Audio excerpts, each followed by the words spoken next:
Welcome, dear listener. I invite you to join me with an open heart this evening. Embrace the quiet of this room.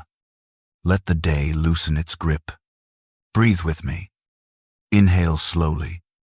Hold for a gentle count. Release. Feel the shoulders drop. Let the jaw soften. Notice the space behind the eyes. Let it widen a little. These small movements prepare the body to rest. They prepare the mind to listen. I sit with you now.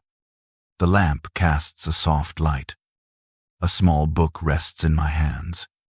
I read slowly. I speak simply. Each sentence is a step towards stillness. Each passage is a gentle hand to hold. Tonight, the words point to rest. They point to mercy. They point to hope that does not hurry. Let the world's noise settle like dust on the floor. It does not need your attention now. The mind can let go. Thoughts can float by like clouds. Notice them without chasing. Name one worry and place it down. You do not need to carry it through the night. We bring it here and we set it aside. I will begin with a picture of care. The psalmist paints that picture. The one we trust guides like a shepherd. Green pastures appear in the mind. There is space to lie down. Quiet waters move slowly. The soul finds restoration. The rhythm of life returns. In this place, strength returns and fear takes a softer shape. Imagine a path that leads away from the rush. Imagine the ground firm beneath your feet. In that image, you may feel a gentle assurance. The world feels less sharp. Rest becomes possible. Now I whisper an invitation one voice has offered for ages. The weary find a way to set down their burdens.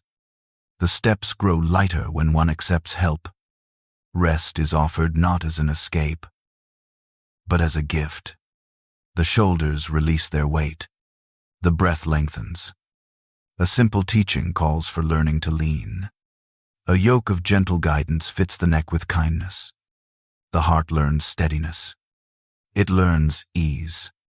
Worry is a human thing. I do not dismiss it. Instead, I suggest another way. Bring what troubles you to the table before sleep. Put fears into words. Small and clear. Offer them up in a quiet manner. Do not keep them folded and tight. Share them with a presence that listens. Then practice trust. Trust is not a sudden fix. It is a slow settling. It is the decision to entrust the night to one who watches. Peace comes differently than a loud answer. It arrives like a watchful hush. When prayer meets the steady God of peace, the heart quiets. A calm comes that does not depend on changing the map of problems. It slips into the space between breaths. It stands like a sentinel at the gate of thought. The mind, once noisy, starts to breathe at a calmer pace. I speak now of a promise to keep minds steady. Those who hold their thoughts on what is certain find peace. Trust becomes a steady light. It keeps the mind from drifting into the dark corners of fear. When thought focuses on what is true and kind, sleep finds room to come. The promise is simple. It asks for attention to a faithful presence rather than to small, loud doubts. Imagine yourself under a safe shelter. Night winds may blow. Shadows may slide across the wall, yet the shelter holds steady. A watchful care surrounds you. Sleep becomes a cocoon. You do not need to fight the night. You are not alone in it. Protection watches like a gentle hush around the home. The body relaxes because the soul perceives that it is not abandoned. Let us remember that mercy renews even after hard days. A mercy that is steady does not count mistakes and then walk away. It returns with the dawn. It whispers that new chances come. Hope becomes not a bright blaze, but a steady ember. That ember glows enough to lead through hours of darkness. It tells us that morning will come, and that the cycle of care continues. The mind may ask for proofs. It may want certainty before it can rest. I do not demand perfect proof. I offer images and invitations. I offer the habit of placing burdens into prayer. In that practice, a pattern forms. The pattern brings calm. It invites a softer heartbeat. A simple act of handing over one worry changes the shape of the next hour. It echoes into the next morning. If fear wakes you in the night, return to a short, steady ritual. Breathe in slowly. Count 4. Hold. Count 3. Release for 6. Tell yourself a short truth: you are watched. You are held. You are not alone. Repeat it without drama. The words are not a magic charm. They are a steady rope to grip. They guide hands that tremble back to the center. I will read a few lines that carry comfort like a blanket. Think of green pastures again. Think of quiet waters. Picture the path that leads away from the rush toward calm. In the mind, place a small image of rest. Let it be your companion. When sleep nears you, call back that picture and hold it for a few gentle breaths. The image does not force sleep. It invites it. Now turn your attention to the steady promise of protection. A watchful care is always present. Eyes that never close guard the way. Night does not make you invisible to mercy. The darkness does not erase the care that surrounds. Imagine a hand at the edge of your blanket. Imagine a presence that keeps vigil through the hours. That image carries peace. The heart may carry regret. It may keep a list of things not done or words not said. Lay them down one by one. Say briefly, this too I hand over. I will rise to do what I can tomorrow. Tonight, I need rest. Short sentences like that clear space. They allow sleep to come as medicine. The body heals while you sleep. The mind sorts what it can and what it cannot. You do not need to carry every thread until morning. Mercy meets each broken bit with patience. It reshapes what is weary into something usable. This is not a promise of instant change. It is a steady movement towards wholeness. Rest is part of that movement. In sleep, the soul mends. In gentle mornings, hope returns.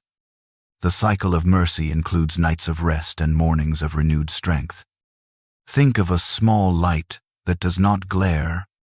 It is a reminder, not a demand. This light rests in the chest. It reminds you of presence and care. When doubt presses close, focus on that light. Name it quietly. Let it steady the breath. It does not answer every why. It steadies the heart enough for rest. I will now slip into a softer cadence. The words will slow so your body can slow with them. There is no rush to finish. Night stretch. Do not hurry the breath.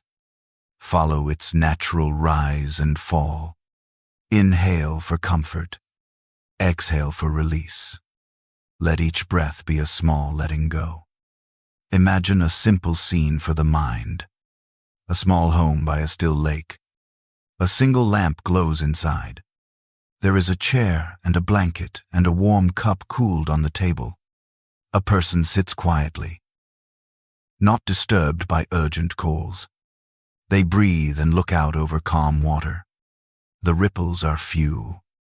The air smells faintly of pine. The mind can visit this place at will. It is simple, safe, and available. Now, a few brief reminders for the night. Close the eyes gently. If sleep will not come, do not scold it. Rest the mind. Turn thoughts to a short list of good things. Name 3 small gifts from today. They can be hardly notable. A warm cup, a kind smile, the color of the sky at sunset. Let gratitude be a soft pillow beneath worry. It does not erase pain. It offers perspective. If sadness arrives, acknowledge it like rain. Let it fall without shame. Rain waters seeds. It can be part of growth. Sometimes the hardest nights are the ones that feed a new morning. Do not force brightness. Accept quiet sorrow and allow mercy to attend it. Before sleep, practice a brief, simple surrender. Put the day into one sentence and hand it over. A phrase like this can carry weight away. I place this day into the keeping of a faithful presence. Then breathe. Let the shoulders drop. The phrase is a bandage. It does not fix everything. It begins the healing. I will speak one last image before we let the silence have its time. Picture a gentle watchman on a quiet hill. He sees the small lights of houses below. He keeps no harsh record. He only keeps vigil. The watchman's eyes are tender. He does not sleep in a way that forgets you. He watches over each small home. Under that watch, you can let the day end. Your breathing slows. Your muscles relax. You feel the steady guard around you. As I close tonight, remember that this is not the end of attention. It is a pause that leads to renewal. Mercy is not finished because the lamp goes out. Hope continues its quiet work through the hours. Sleep is a servant of that hope. It carries the body and soul toward a morning of fresh daws. Rest now. Dear listener, allow the breath to lead. Let the pictures of pastures and still waters come and go. Keep a soft trust near the heart. If the night grows heavy, return to the slow counting of breaths. If sorrow returns, lay it down again. If joy wakes you in the middle of the night, let it glow gently like the lamp by the bedside. I will close with a short, steady wish. May mercy watch over your sleep. May a calm peace settle your thoughts. May hope greet your morning like a gentle neighbor. We will meet again for the next reading. Tonight, sleep with a Bible, sleep a rest informed by care, guarded by watchful mercy, and lit by quiet hope. Good night. Breathe slowly. Let the room be calm. Let the world wait until morning. I settle into my chair again. The lamp is low and patient. A thin breeze moves the curtain. I hold the small book and turn a page with quiet fingers. The paper makes the soft sound of attention. Tonight, I offer a new set of images. They rest beside the ones we already know. Each image is a small key. It opens a gentle place inside. Breathe with me once. Inhale slowly. Count to 4. Pause. Exhale for 6. Let the breath fall into the body like rain into soft soil. The shoulders let go a little more. The jaw softens. The room becomes wider. I read now from the Gospel, not in words that must be remembered, but in pictures that land softly. The story shows a harbor. Ships come in at evening. The harbor does not demand hurried sails. It receives them with calm. Hands on the quay, steady ropes and guide weary hulls. The harbor is patient. It knows the burden of a long journey. Listen to that patient receiving. Let it stand for the heart. Another passage moves like a slow river. It speaks of a presence who bends close to the tired. The presence does not scold the small failures. It gathers them like scattered cloth and wraps them gently. Imagine that wrapping. It is a cloak woven of mercy. It is heavy enough to warm and light enough not to bind. Wear it for a moment. Feel how the weight becomes comfort. I keep my voice steady. Each sentence is a small step into rest. The book speaks of a teacher whose manner is quiet. That teacher leads by example. The way offered is simple and soft. It calls for learning a kind of rest that is not escape, but trust. The rhythm of trust is small and repeatable. It begins with one short act to hand over a single worry before sleep. Let us try that now. Name one worry in a short phrase. Keep it small. Speak it inside. Then imagine placing it into an open hand. The hand holds it without judgment. Release your fingers. The hand keeps the worry. You do not have to hold it through the night. The text shows another helpful picture. It describes a lamp that burns without flashing. The lamp stays lit through the hours. It does not glare. It gives enough light to steady steps. The lamp stands on a low table. It casts a circle of warmth. Think of that lamp when the night feels too large. Focus on the small circle. Let it keep a part of the mind calm. I speak also of bread. In a quiet way. The scripture mentions bread passed to those who need it. Bread here is the sign of simple nourishment. Imagine warm bread on a table. The taste is mild. It fills a quiet hunger. This image reminds the soul that basic needs can be met. Relief begins in small servings. A little comfort is not a trivial thing. If the heart holds regret, I suggest a short ceremony. Take each regret and say a brief sentence of release, not to dismiss the lesson, but to remove the ache from the night. A line like this can help. I hand this over for now. I will rise tomorrow and do what is needed. Place the regret down like a folded cloth. Let it rest until morning. Mercy appears again and again in the pages I read. It is patient with slow change. It does not hurry healing. Think of a gardener who tends broken branches. The gardener prunes with care. New shoots arrive in their own time. Sleep is part of that gardening. In sleep, the roots gather strength. In morning, small growth shows itself. The voice in the book also brings an image of a watchman on a distant tower. The watchman looks out with steady eyes. He does not keep a ledger of mistakes. He only keeps vigil. The watchman's gaze is calm. Imagine that gaze moving across the sleeping town. It rests on your little house. It rests with tenderness. Under that watch, doors can close without fear. I pause and let the room grow still. The silence is not empty. It is full of soft things. It holds the breath like a lullaby. The pages of the Bible are here to remind us of small mercies. They teach a gentle habit. Each night, give one thing away. Each night, notice one small kindness.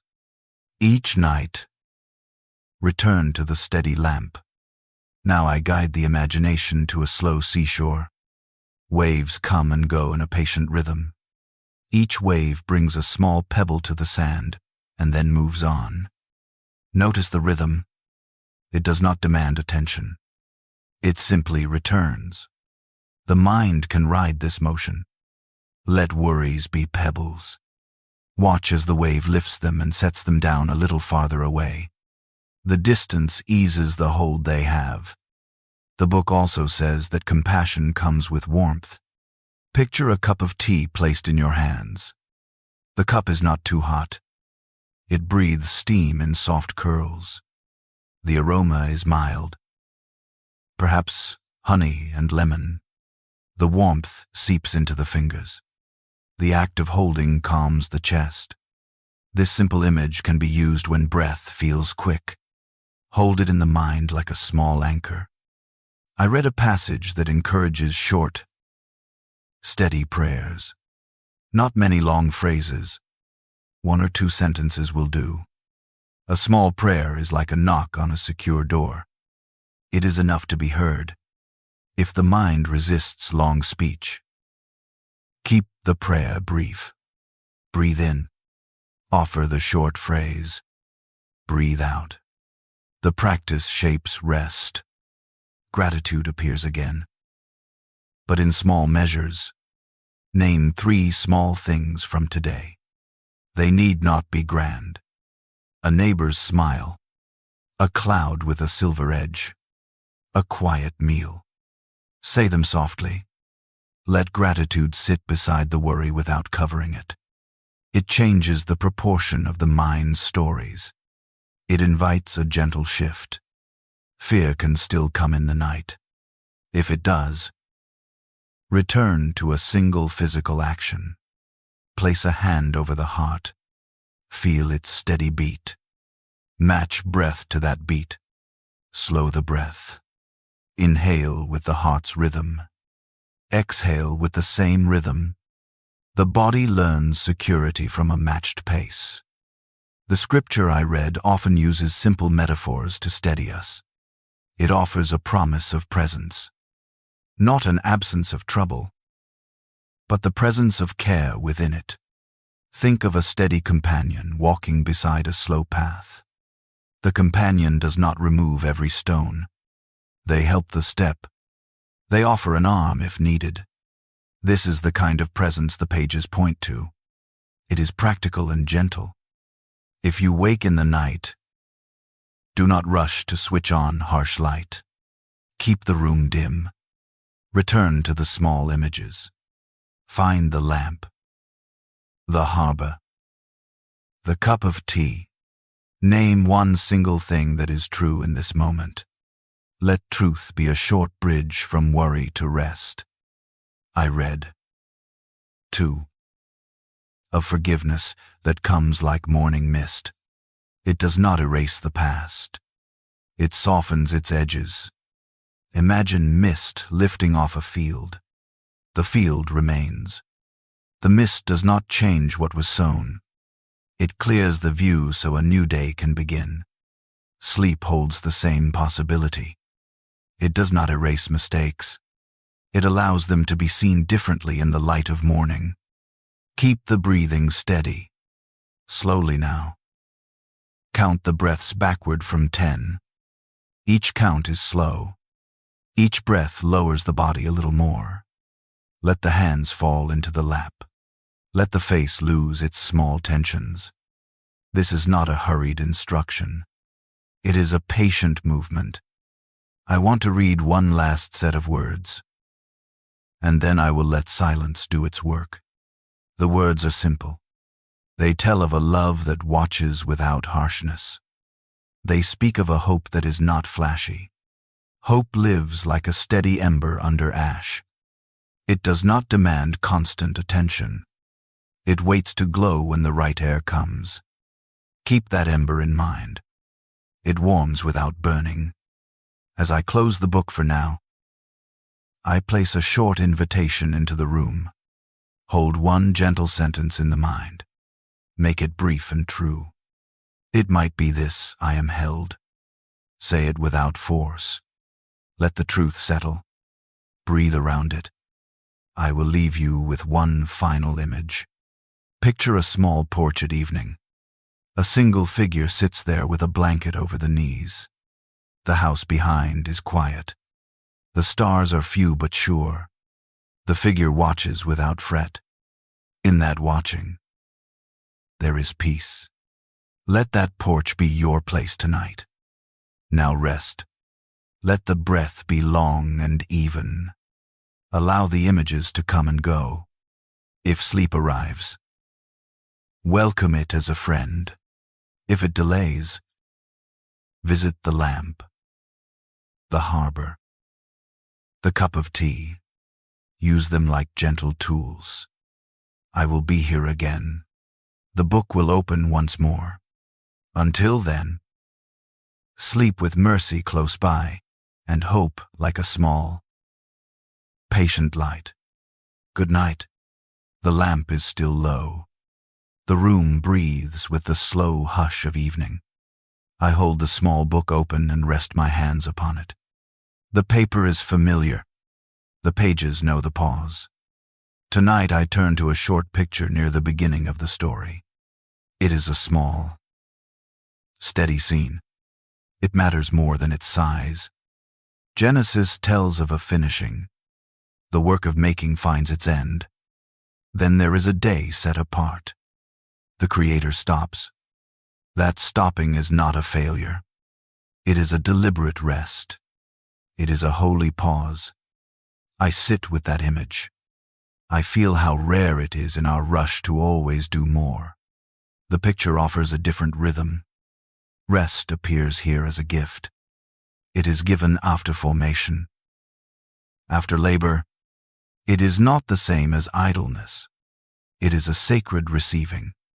Imagine a grand seamstress who steps back from a tapestry and smooths the last thread with care. She lays the cloth flat and lets it breathe. That laying down is part of the craft. It honors what has been made. It allows the work to settle into its shape. We are invited into that habit. The pattern begins in a garden. Creation completes its forming and then rests. The rest becomes a model. It shows that stopping can be a formed action. It is a practice, not a failure. It declares that the world is not built on constant hurry. It tells us a simpler truth. Finishing and resting belong together. Breathe now with me. Inhale slowly. Count to 4. Pause. Exhale long for 6. Let the ribs soften.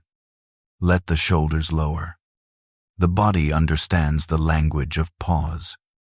The mind learns it from the body.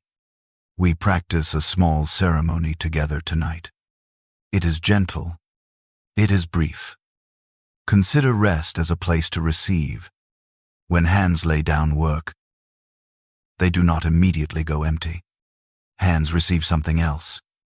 They receive calm, repair, and new strength. Imagine setting a bowl on a table.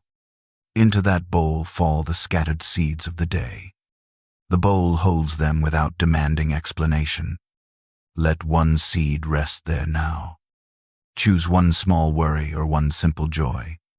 Place it in the bowl. Close your fingers over the rim and let your hand go. The bowl keeps it. The night keeps it. Rest also repairs. Think of a worn shoe that has walked many roads. In the quiet, the leather regains some suppleness. The small cracks are not erased, but they settle. Sleep functions this way. Muscles let go. The nervous system lowers its guard. Healing arrives not as an instant fix, but as slow mending. The body and the soul both practice repair while the world sleeps. The scene in Genesis shows an act of blessing in that pause. The pause itself carries a shape that honors what exists. I read this as permission. The permission says you may stop. It does not shame you for tiredness. It honors the work that has been done. Let this permission be a soft hand at your back as you prepare for bed. We often mistake rest for mere absence of activity. That is a thin view. True rest receives the day's weight and returns it to its ordered place. It is a gathering. Picture a small room where lanterns are slowly dimmed. Each lamp is set down into its holder. The keeper walks through and nods at each light. No lamp is scolded for its flicker. Each is set with care. That keeper's slow rounds are like rest. They tidy. They bless. They accept the day as finished. Tonight, try a small practice of receiving. Lay out a simple routine. Turn off one electronic glow. Fold the day's clothes. or brush a hand across the table. Name aloud. Inside. One truth. The day is finished. Place the hand over the heart. Feel the beat. Let the breath match that slow pulse. This simple movement signals to body and mind that labor is done for now. The gift of rest also teaches boundaries. Creation ends by setting a limit. That limit is protective. It keeps work from swallowing the whole life. Imagine a farmer who fences his field. The fence does not diminish the crops. It protects them from wandering. Rest is like that fence. It keeps a place safe for renewal. By accepting the boundary, growth can continue in healthy ways. There is tenderness in this pattern. The rest in Genesis is not harsh. It is not a punishment for failure. It is a gift that says the world can be trusted to continue without constant interference. That trust is hard to learn. It asks for a letting go. Ease arrives when learning takes small steps. Mercy sits beside this lesson. When a day ends badly, rest does not pretend it did not happen. It holds the trouble in a different light. Think of a gentle lantern that lowers its flame to sketch softer shadows. The shadows remain, but they do not dominate the room. Mercy in the night allows regrets to be seen without being magnified. Sleep becomes a companion for mending, not a cover-up. We do not always receive gifts easily. Accepting rest sometimes needs practice. Try a quiet ritual that signals receiving. Take the last look at the room. Unplug a cord. Fold the blanket on the chair. Say a short phrase inside, "This is enough for tonight." These small acts form muscle memory for peace. They teach the body and mind to stop before exhaustion becomes harm. There is also a communal shape to rest. Genesis shows not only an individual pause, but a rhythm for people. A day of rest gathers a community. It builds a shared breath, even now. In this quiet hour, imagine neighbors down the street drawing curtains, setting lamps, closing doors. A common hush settles. The knowledge that others rest too lightens the heart. The world's noise is not personal. It recedes. If sleep resists, return to gentle images. Picture the Creator, who rests after making. Leaning back with hands folded, the sight does not demand worship. It offers a model. Allow the imagination to rest there. Watch a slow exhale pass through that image. Let it pass through the chest too. The mind learns from such simple sights. Practical acts also follow from this teaching. Prepare the bed as a small altar of rest. Smooth the sheets. Pull a blanket upward like tucking a child in. Arrange a small item beside the pillow, a simple stone. A folded note. A Bible with soft pages.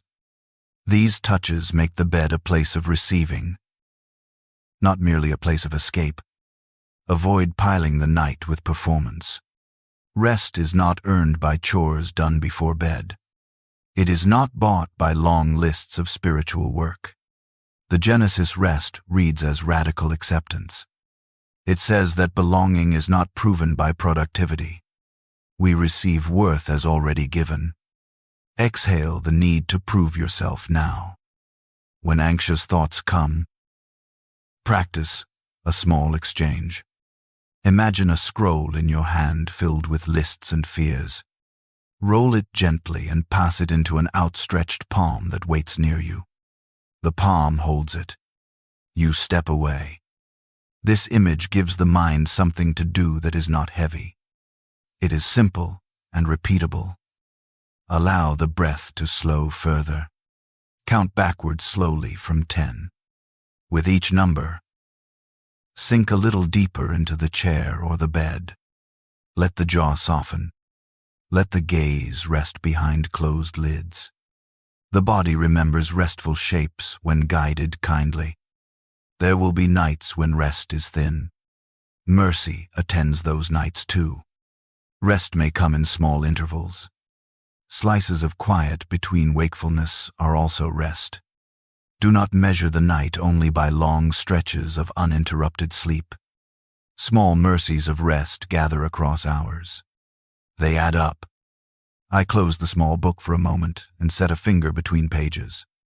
The paper makes the soft sound of a promise kept. I am glad to read these stories with you. They carry a patient instruction. The world is not most true when hurried. It is most true when given its place to rest. Before we move to sleep, take one last simple vow inside. Keep it short. Perhaps this I will rest a little now. Let it sit like a quiet pebble. The vow does not fix all fears. It only promises a small obedience to the gift offered. I will leave one image by the bedside. Picture a field at dusk. The maker walks slowly along the rows, laying a covering of soft cloth over each bed. The act is careful. The field feels held. Let that image guard the heart tonight.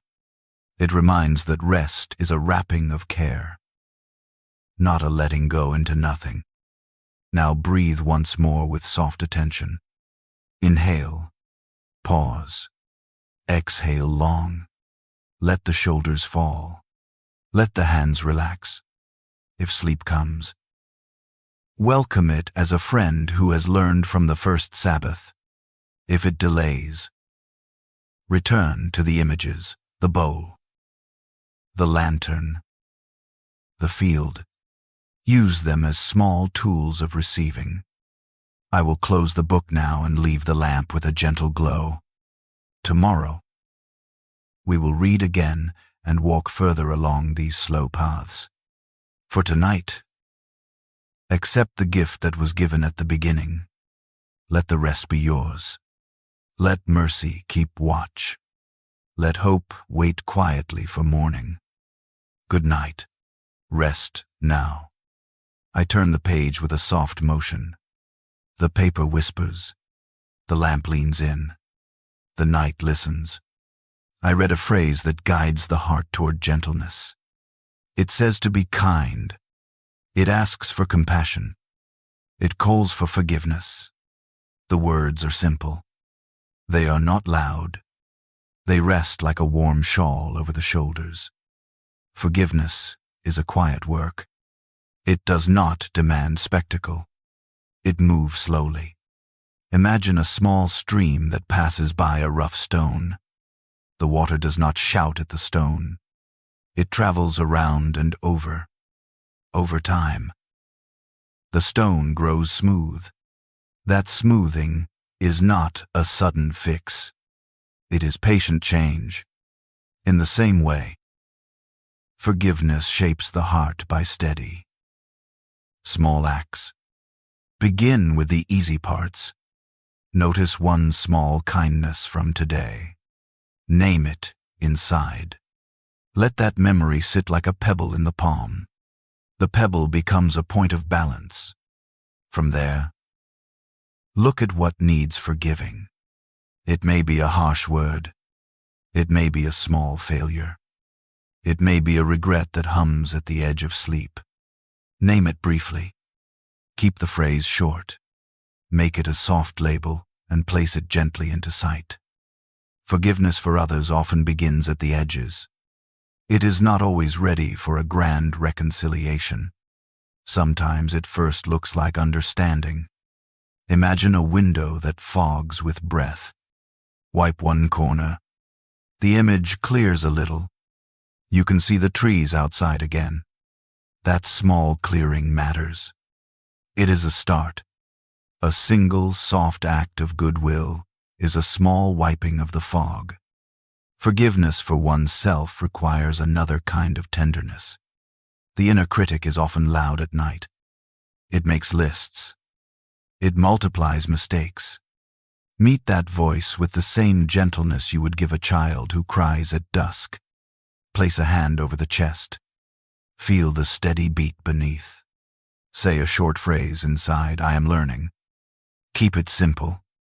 Let the phrase act like a gentle knot that ties loose edges together. I offer a small practice now for both kinds of forgiveness. Breathe in slowly. Count to 4. Hold lightly. Exhale long for 6. With the in-breath, draw in kindness. With the out-breath, send out the tightness that holds resentment. Picture the tightness as a thin rope. With each long out-breath, the rope loosens a bit. The body relaxes. The mind follows. The pages I read do not demand perfection. They point to a way of living where mercy directs small choices. Mercy is not indifferent. It looks squarely at hurt and chooses to respond with care. Imagine a seamstress who finds a tear in a garment. She does not throw the cloth away. She mends it with thread matched to the fabric. The repair is careful. It honors the history of the cloth. In the same way, forgiveness mends without erasing. When forgiving another, a gentle image helps. Picture someone holding a bowl of warm water. They take the dusted coin and set it into the water. The coin loses some tarnish but keeps its history. It is still the same coin. The water does not pretend the dirt was never there. It simply makes the coin usable again. Forgiveness does similar work. It frees what has been stuck and returns it to motion. At times, a small ritual anchors this practice. Choose a small object by the bedside. It can be a smooth stone or a folded note. Hold it for a moment. Think of the person or the memory that needs forgiveness. Imagine placing that burden into the object like slipping a thread through a needle. When the object is set down, imagine the burden staying with it for the night. Put the intention lightly, "I will not carry this through the dark. I will let it rest a little now." There is freedom in limitation. Forgiveness does not always require speaking or confronting. It can begin as a quiet change in the heart. Not every wound needs a conversation tonight. Some can wait for sunlight. Give permission for the work to happen gently. A single inward choice to release a piece of anger is an offering. It is enough to shift the weight on the chest. Compassion opens a door inside the mind. It asks to see a person as more than their worst moment. Consider the faces of someone you know. Notice how small the moment of hurt looks against the whole.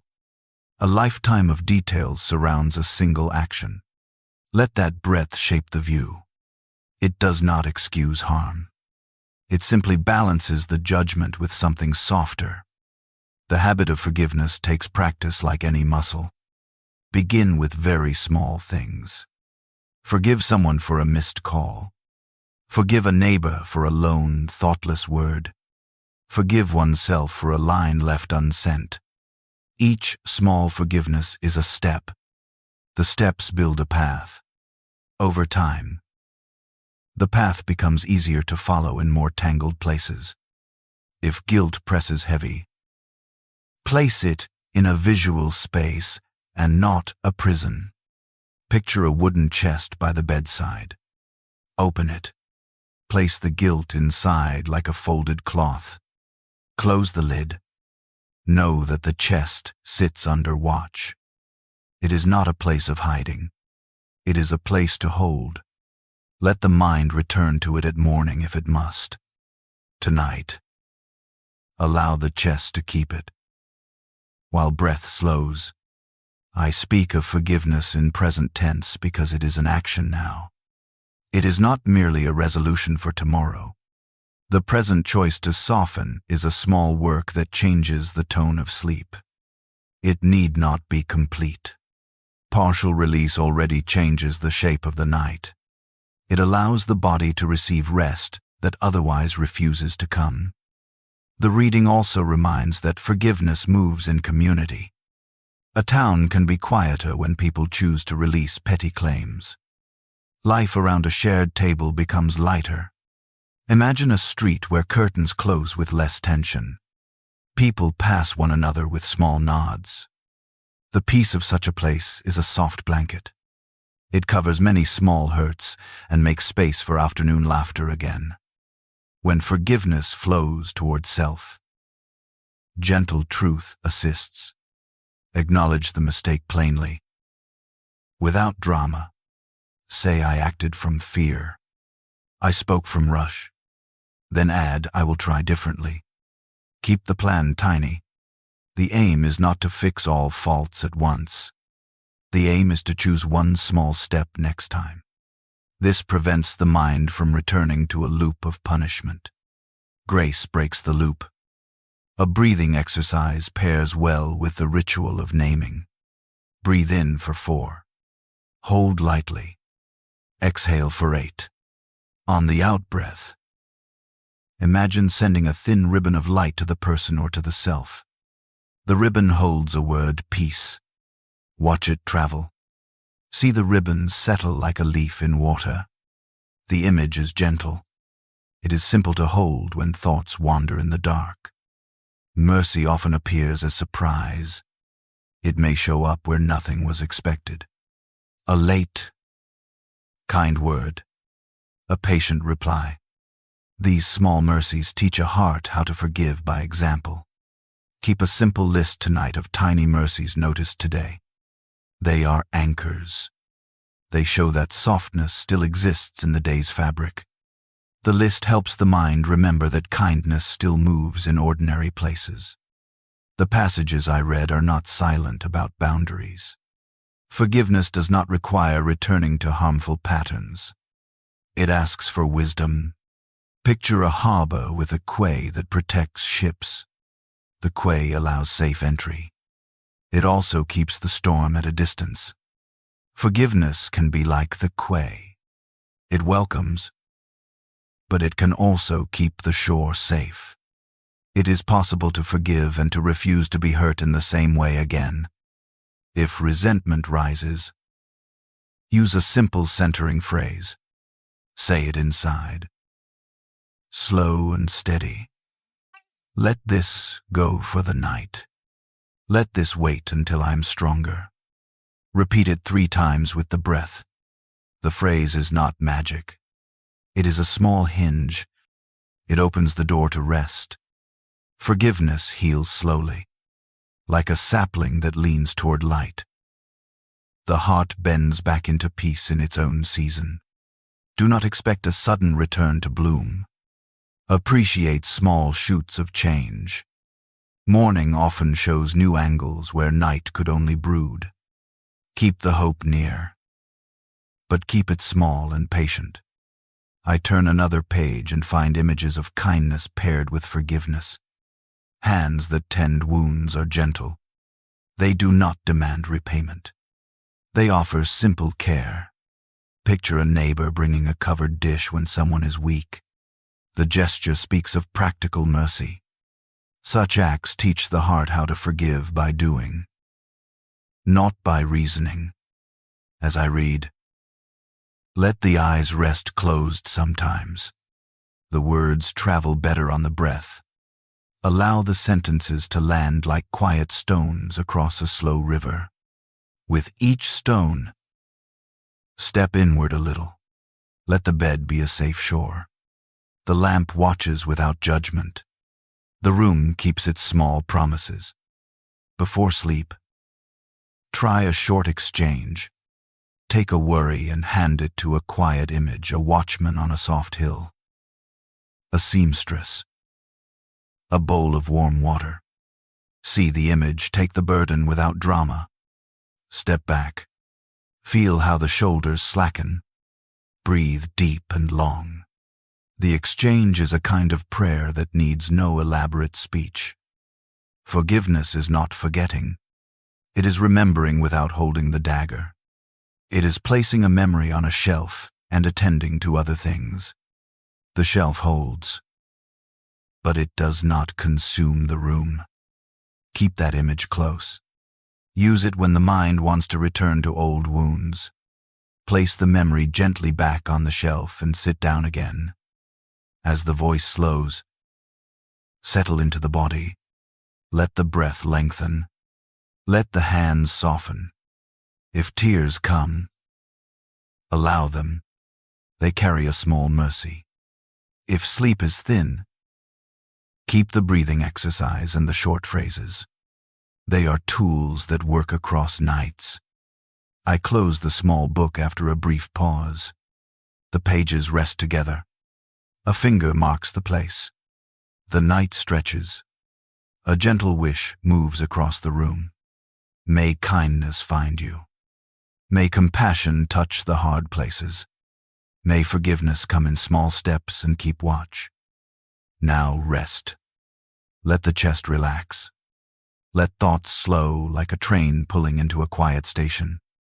If tomorrow asks for courage, it will arrive with morning. Tonight, keep the simple work of letting go. Place one small burden into the chosen image. Turn away. Breathe in kindness. Breathe out release. Good night. Sleep with a heart that practices gentle mercy. Let forgiveness be a slow lamp that warms the room. I sit with the book open and the lamp low. The pages are warm in my hands. The room breathes with a slow hush. Tonight I turn to a small, steady phrase about grace. It comes like a soft reply to tiredness. It answers in a way that does not demand proof. It only offers presence. I read slowly and let the meaning settle like dew. Grace is spoken of as enough. It does not add pressure. It meets lack with abundance. When weakness comes, grace arrives in an unexpected way. It is a kind of strength that fits into fragile places. Picture that strength as a quiet tide that lifts a small boat. The tide does not shout. It simply steadies the hull. Take a breath with me. Inhale for 4. Pause. Exhale for 6.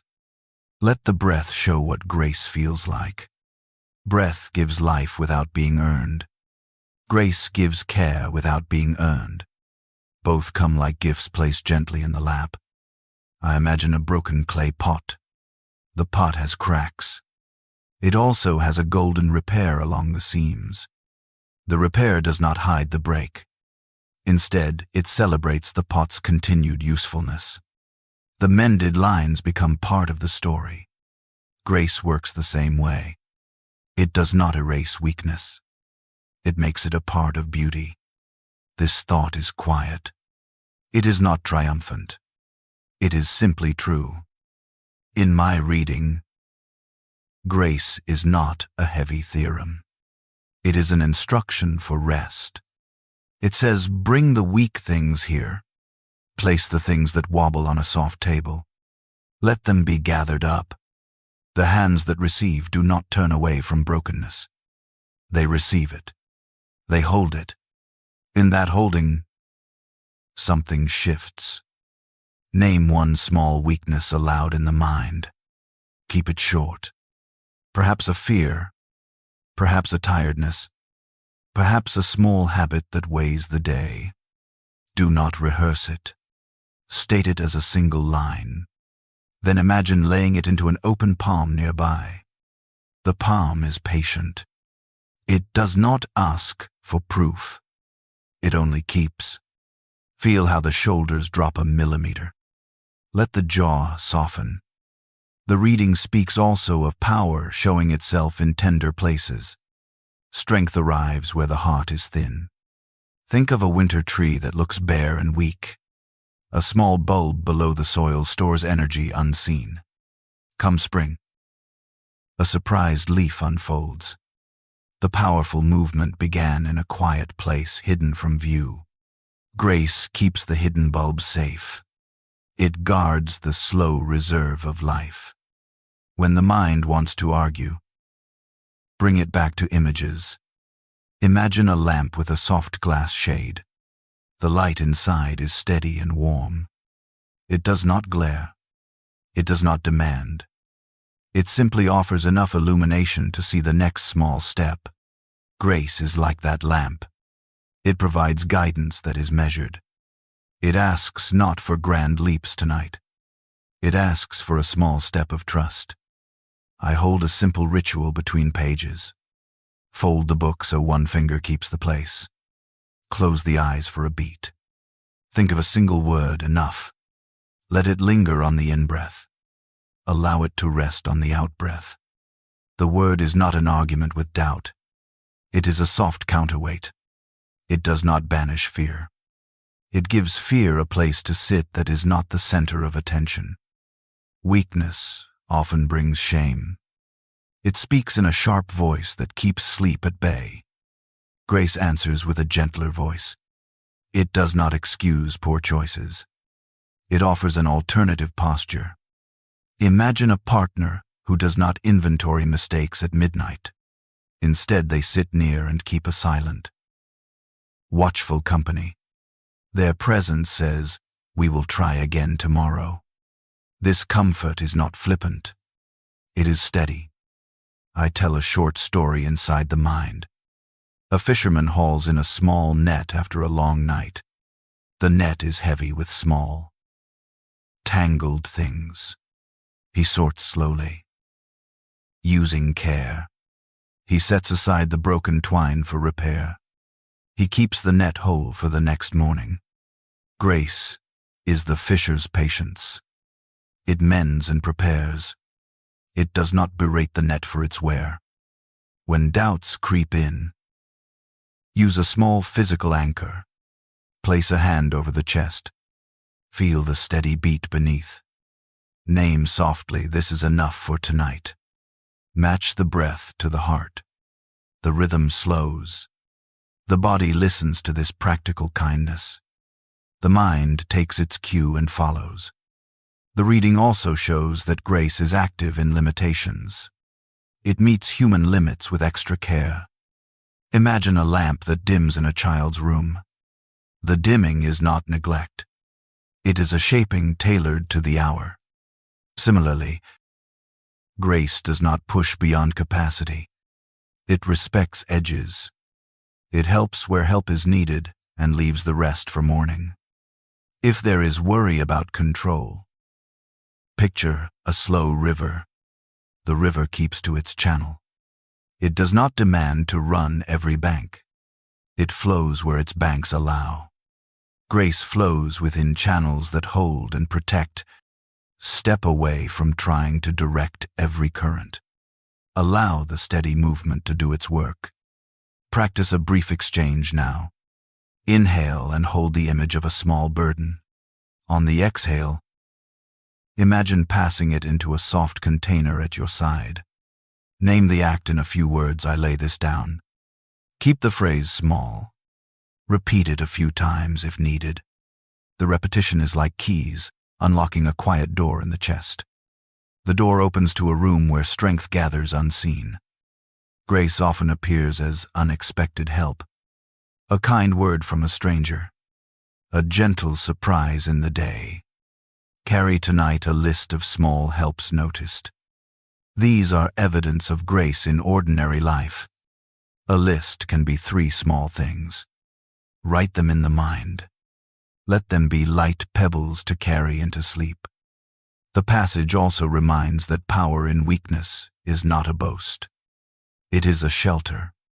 Imagine a cottage at dusk. The cottage stands humbly on a slope. It is not tall. It is warm. Inside, a simple hearth offers warmth that outlasts a passing storm. The hearth does not need an audience. It fulfills its purpose quietly. Grace acts like that hearth. It offers warmth without spectacle. Do not expect instant resolution. Grace moves in patient increments, like stitches in a mending. Each tiny thread slows the ragged edge. Each night of rest is a stitch. Over time, the garment becomes wearable again. The slow work is good. The slow is sufficient. If the mind resists this gentleness, Try a small breathing count. Inhale 4. Hold softly. Exhale 8. On the long exhale, imagine a soft light lifting the tight places. With each longer breath, the chest loosens. The shoulders soften.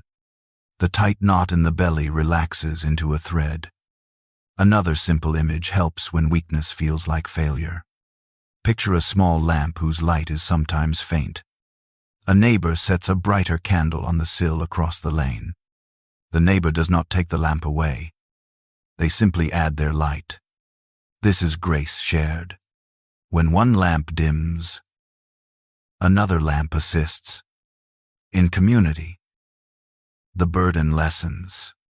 Tonight, imagine gentle allies nearby. Perhaps unseen, let that sense of shared light ease the head. Grace also gives permission to be imperfect. It does not require a polished performance. It accepts the small stumbles. Imagine a child learning to carry a cup. Spillage occurs. Hands are steady only through practice. The caregiver does not berate. They hand a cloth. They teach how to place the cup gently. This is care that corrects without crushing. Let that parenting image speak to the inner critic now. Short prayers can be tender tools. Keep them small. A phrase like, "Hold me gently." Say it on an in-breath. Let the phrase rest without argument. The prayer does not fix everything. It opens a space. It invites the presence that knows how to hold. If tonight brings a feeling of not enough, remember the simple truth. Provision often appears in the small. A slow breakfast after a hard night. A brief laugh at midday. A restful hour by a window. Little provisions pile into a life like pebbles into a pattern. Grace arranges these pebbles into gentle mosaics. When weariness is deep, imagine a bed by a quiet shore. The bed is low and pliant. Waves pass in soft. Even time. The waves do not ask for performance. They only keep repeating their patient rhythm. Lay down as if the waves are rounding the bones with sound. Allow the steady motion to teach rest. Mercy and grace often arrive together. Mercy bends to the wounded. Grace fills the empty places. Think of mercy as the hands that clean a wound. Think of grace as the balm that allows skin to knit again. Both are practical. Both are quiet. Both are present tonight. As the lamp circle narrows, the voice in me softens. Each thought here is a small step. None asks for great change tonight. The night offers a gentle curriculum. Receive. Breathe. Rest. The book I read holds this curriculum like a map drawn in soft lines.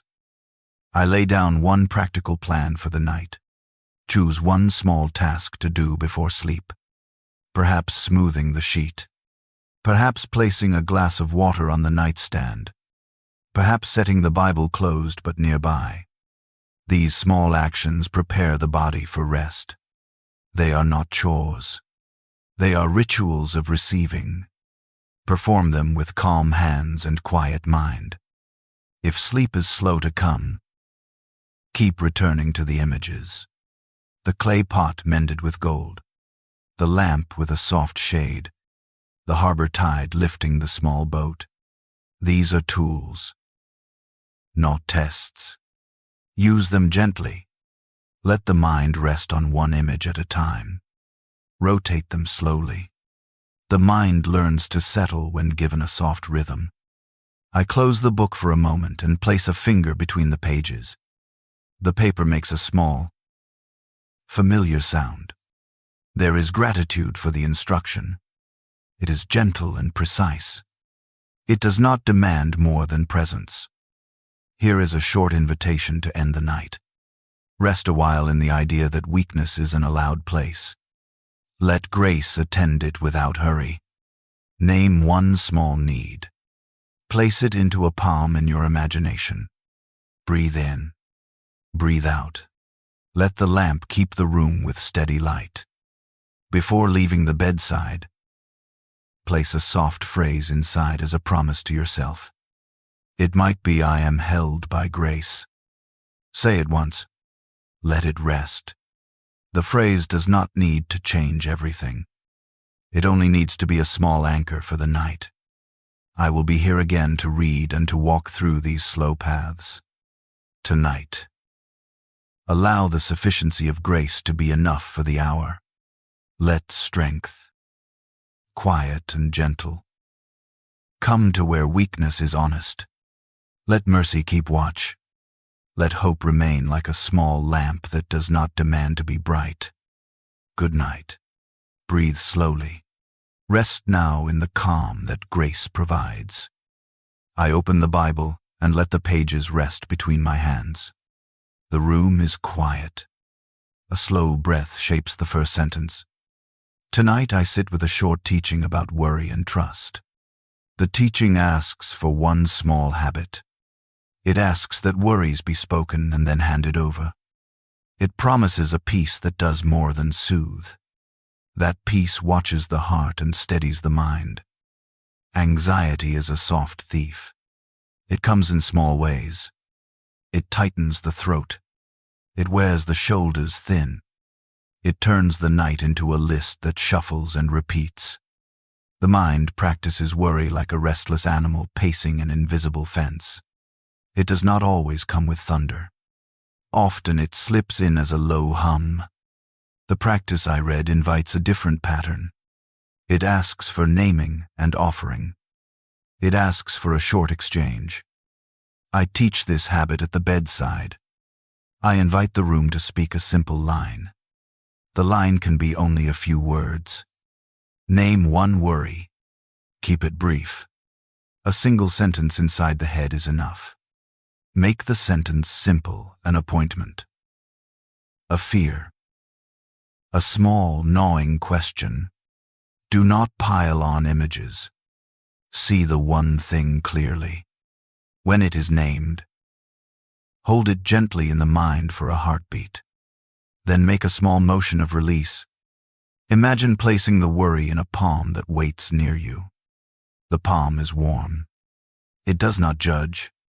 It acts like a receiver, not like a mirror. The giving is not dramatic. It is quiet and precise. It is like handing a pebble to a child who is learning to sort shells. The child takes the pebble without comment. The act of handing over matters more than the response. Prayer, in this teaching, is simple. It is a conversation that needs not many words. Speak the short sentence. Use a phrase if the mind likes rhythm. A small prayer need not be long. A steady, honest phrase does the work. Let the breath time it. Inhale slowly. Say the short phrase inside. Exhale and let the thought pass into the imagined palm. Repeat if a second worry arrives. Keep the pattern steady. The small ritual creates a muscle memory for trust. Thanksgiving joins this practice as a soft companion. When worry is laid down, remember to name a small gift. It can be little. A cup of warm tea, a quiet sky, a friendly word. The act of noticing kindness shapes the mind. Gratitude does not deny trouble. It simply puts trouble into a different frame. The mind, once balanced, finds that fear has less purchase. Practice giving thanks for one small thing before sleep. Let that thankful thought sit beside the released worry like a gentle candle on a bedside table. The teaching I read also teaches about peace. This peace is not a big sound. It is not fireworks. It is a guard. It takes its post at the edge of thinking. Picture a thin shield that settles across the chest and the temples. The shield does not banish all thought. It keeps the loudest anxieties from overrunning the room. Breathing into that shield feels like leaning against something steady. It is not an instant cure. It is a slow settling. I ask the listeners to imagine the peace as a soft cloak. The cloak comes with a hush sewn into its seams. When pulled over the shoulders, it muffles the harsh chatter of the day. The cloak does not solve tomorrow's questions. It places them in a gentler light. Under its weight, the body follows and lets go. Muscles soften. The jaw unclenches. The mind takes permission to rest. The God of peace is practical. It watches thought, and it redirects attention. When a worry returns, do not fight it angrily. Offer it a short phrase and place it in the palm again. Return to the breathing. The practice trains the mind to move from rumination into a small, repeatable habit. Over time, the habit grows firm like a shallow groove worn into a path. The path guides the mind away from its anxious loops. I keep the language plain at the bedside because the night is not the hour for argument. Comfort needs brevity. When worries are heavy, long speeches do not help. A short prayer and a small act of thanks move the heart more than a lengthy debate. So the bedside routine is small and concrete. Breathe. Name. Offer. Give thanks. Rest. Repeat as needed. There is another gentle image that helps when sleep feels far. Picture a small harbor at dusk. Boats come in slowly. Each boat ties to a cleat.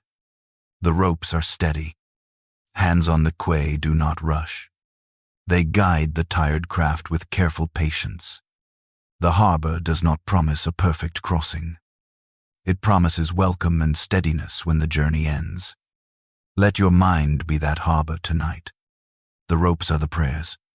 The hands are a presence that receives.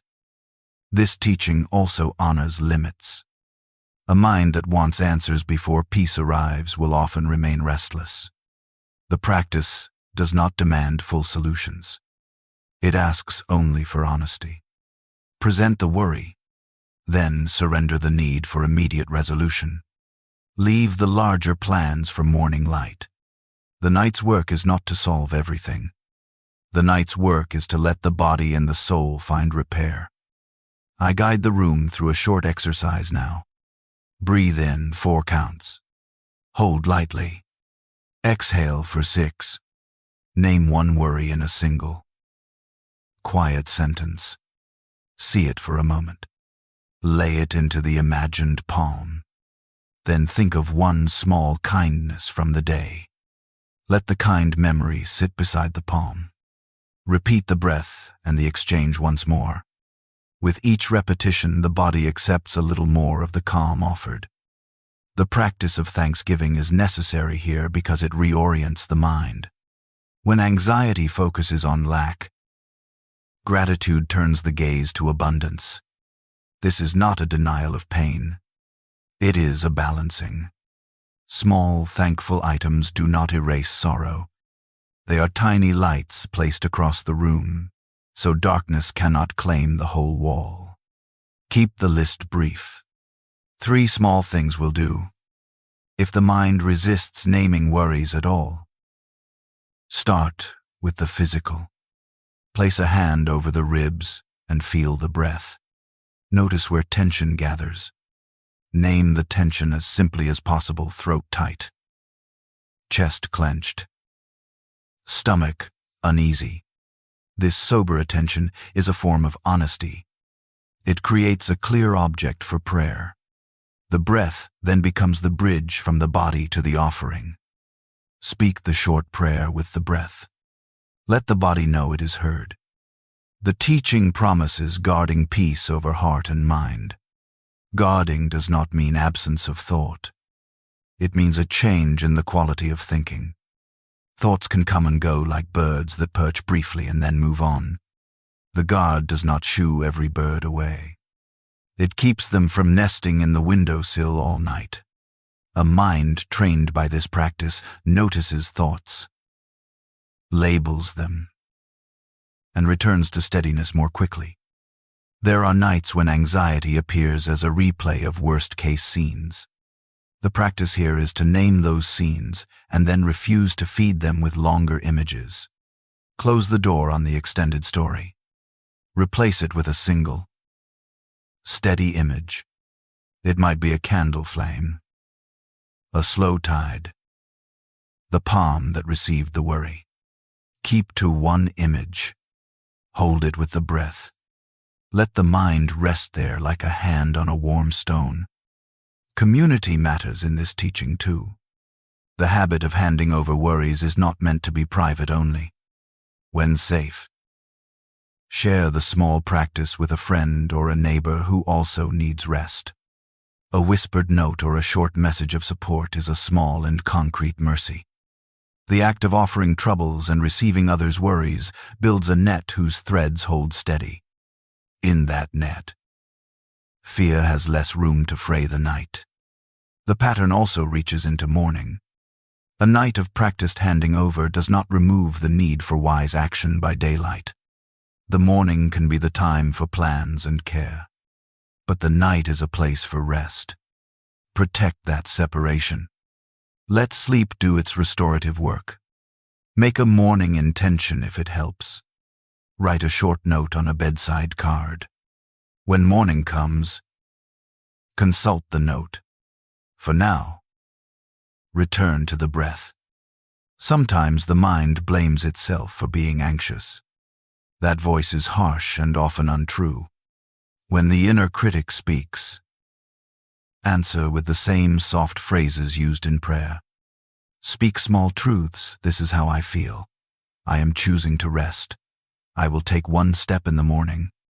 The gentle repetition of these truths loosens the grip of blame. Mercy enters when language is soft. If worry wakes in the night, do not leap with fear. Keep the room dim. Place a hand on the chest. Count slowly with the breath backward from 5. In each count, let the shoulders fall a little more. On the final exhale, offer the worry once again into the palm in the mind. Repeat the thankful naming of a small good thing. The night does not have to be conquered. It only needs to be kept by habit. The presence that receives the worries is not absent to the world's harshness. It watches with patient attention. The guard it offers is not a temporary feeling. It is a steadying work that grows with practice. Night after night, the small ritual builds a new pattern of rest. The muscles of trust grow stronger. Fear remains possible, but its voice becomes thinner and less commanding. I close the book slowly and rest a hand on the cover.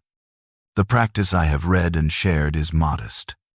It asks for short breaths and small offerings. It seeks neither dramatic miracles nor heavy arguments. It invites a simple exchange. Present the worry. Offer thanks. Receive peace. The guard of peace watches the heart and mind like a careful sentinel. It steadies the breath. It lets the body fall into repair.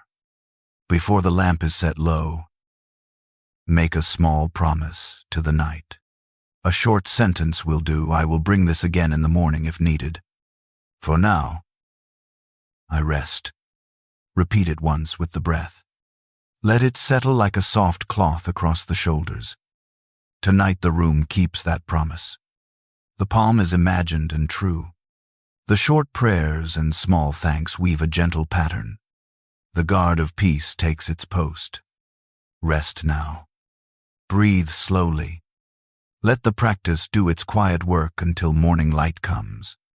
I will read again and we will continue along these slow paths together. Good night. The lamp stays low. The book rests in my hands. I sit close enough to feel the warmth from its pages. Tonight I turn to a promise that steadies the heart. It speaks of a presence that does not leave when shadows gather. The words are not loud.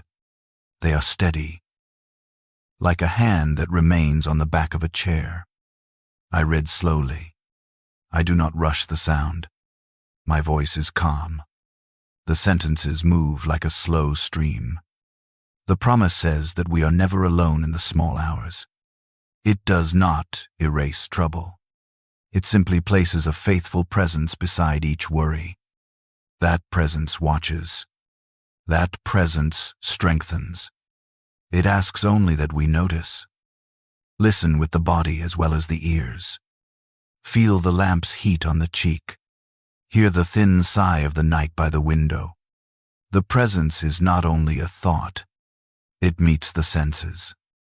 It is the steady rhythm behind the quick clatter of fear. Imagine it as a quiet undercurrent beneath the day's noise. The undercurrent holds even when waves roll above. I invite a gentle practice now. Place a hand flat on the chest, just above the heart. Breathe in slowly for 4 counts. Hold for a small pause. Breathe out for 6. Let each breath be an invitation to notice. As the chest rises, imagine a near warmth settling beneath the hand. As it falls, let the edges of worry loosen. The practice is simple. It trains attention to the fact of nearness. Think of presence in 3 small ways tonight. First, as company. A companion walks in silence. They do not cancel the night. They simply keep step. When fear moves, the companion does not need to argue. Their nearness steadies the foot. Imagine that companion at your side on a dim road. Their shoulder brushes yours. That small contact tells the body it is not alone. Second, as support. Presence is a light beneath the feet. It does not carry every burden. It allows hands to rest. Picture a thin rope tied to a belt. It keeps one from sliding. Though the slope remains, this support makes room for the small courage that opens tomorrow. It is not a cure of all things. It is a faithful help for the next step. Third, as witness. Presence watches without counting mistakes. It keeps vigil without harshness. Imagine a quiet watchman on a distant hill. He sees the small lights of houses. He keeps no sharp record. He notices, with care, each life passing below. That witnessing is gentle. It lets the soul be seen without shame. The promise I read also says to fear less, not by forcing courage, but by knowing the presence is constant. Fear does lesser harm when it meets a patient nearness. The mind, when it knows it shares the night, relaxes. That relaxation is practical. Muscles soften. Sleep comes more easily. Mercy moves in this soft space. Tonight, practice naming one small fear and then placing it beside the palm on the chest. Make the naming short. See the worry as a single line, a worry about tomorrow. A small regret. An ache. Do not spin it. State it plainly in the mind. Then imagine setting it down on the bedside table in front of you. The table is steady. The presence stands near the table. It keeps what you place there. You do not have to hold the burden while you sleep. Another image helps when thoughts race. Picture a compass set in the center of the chest. Its needle does not flail wildly. It points steadily home. When the mind wanders toward anxious paths, bring attention back to that inner needle. Let it settle the direction of thought. You do not need to fix everything at once. The compass only asks for a small realignment. Each return is a soft repair. Presence also has a domestic side. It keeps the small things safe. Imagine the house of sleep as a room with a low, steady hum in the floorboards. Under that hum, small repairs happen. Bones rest. Cells mend. The soul pulls together loose threads. Presence is the keeper of this hush. It tends the quieted body as a careful housekeeper might tend a sleeping guest. I read passages that ask for courage in the face of fear. Courage here is quiet. It is a breath taken toward trust. It is a decision to notice that someone near is paying attention. That decision does not eliminate sorrow.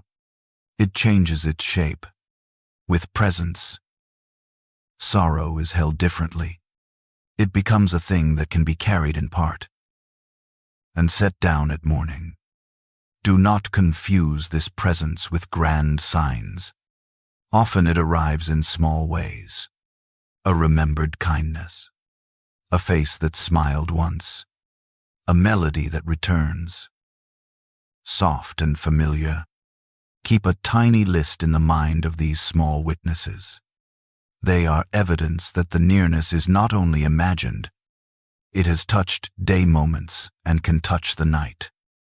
There is a practical step to grow this awareness over time. Each night, for a week, choose one short phrase and use it as a steady pulse in the mind. The phrase can be a simple truth about nearness. It need not be long. Let it be no more than 3 words. Say it on the in-breath. Rest it on the out-breath. The repetition builds a quiet cadence. The cadence becomes a companion in the dark. Be careful not to demand great feelings. The heart does not always surge. The work here is gentle. Notice the smallness of the comfort. Sometimes presence is a whisper. Sometimes it is a warmth on the forehead. Sometimes it is a silence that does not press. Accept what comes. The acceptance itself is part of the practice. We must also remember that presence is not only personal. It spreads outward. The same nearness that sits by this bedside is near others. 2. Imagine houses along a river. In each window a lamp burns. The current of presence moves under them all. When loneliness appears, think of the river and know you are part of a wider flowing life. That sense can ease the ache of isolation. There are nights when fear is not only about small things. It has a deeper voice. In those hours, let the practice be even more simple. Breathe. Place the hand on the heart. Speak a short, honest sentence like this inside you are near. Say it without drama. Let the phrase act as a soft clasp. It will not remove the fear, but it will change the way fear sits in the chest. If the night brings vivid images that refuse to leave, try a grounding task. Gently press toes into the mattress. Notice the sensation of fabric, of weight.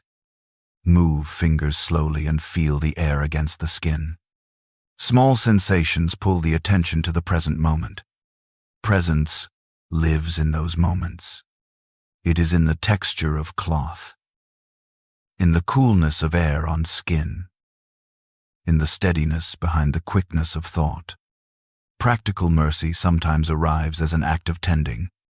Do a small, slow thing before sleep. Smooth the blanket at the top of the bed. Turn a small object on the nightstand so it faces a different way. Arrange one soft thing within reach. These acts are not busy work. They are sacramental in a quiet way. They prepare a home for sleep with intention. Presence rests well in prepared places. In the reading, there is also comfort in the idea of strengthening. It is not a shout of power. It is a quiet renewal. Imagine roots deepening under the soil. The tree does not show the work above ground, but the roots gather water and hold the trunk. Strength grows in that hidden place. Rest allows root work.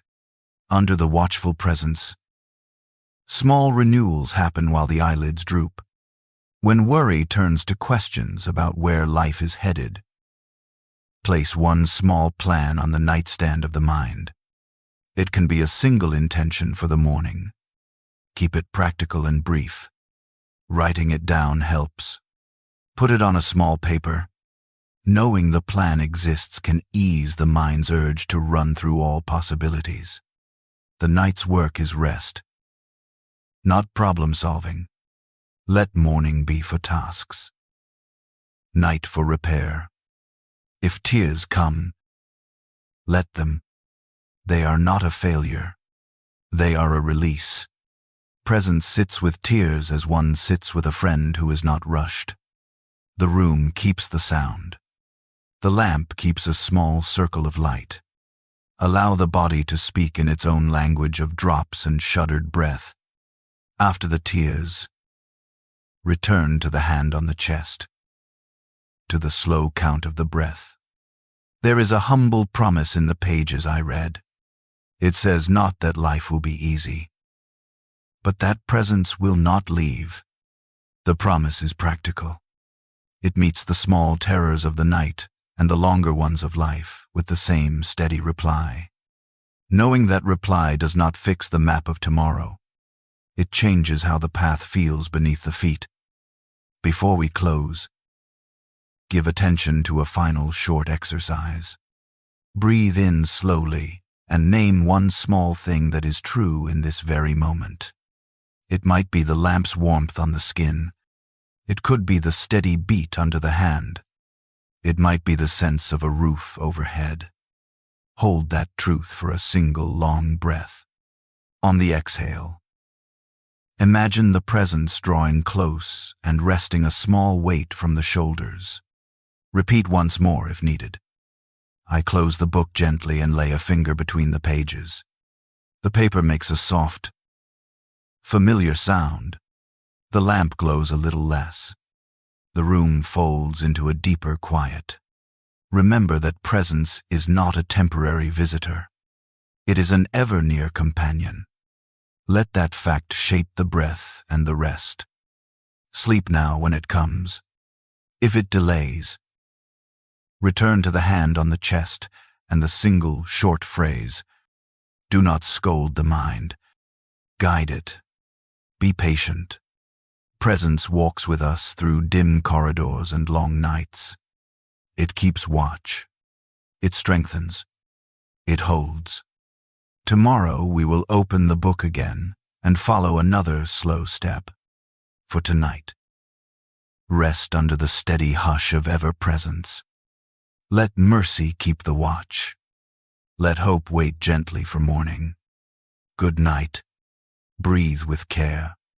Sleep with the quiet knowledge of a presence that stays close. I sit with the small book open in my lap. The lamp throws a soft circle of light. The room breathes around us. Tonight I turn to a passage that invites a very simple movement. It asks that burdens be set down. It offers a gentle guide for the tired. The words are an invitation to learning a lighter way. Breathe with me once. Inhale slow for 4. Pause.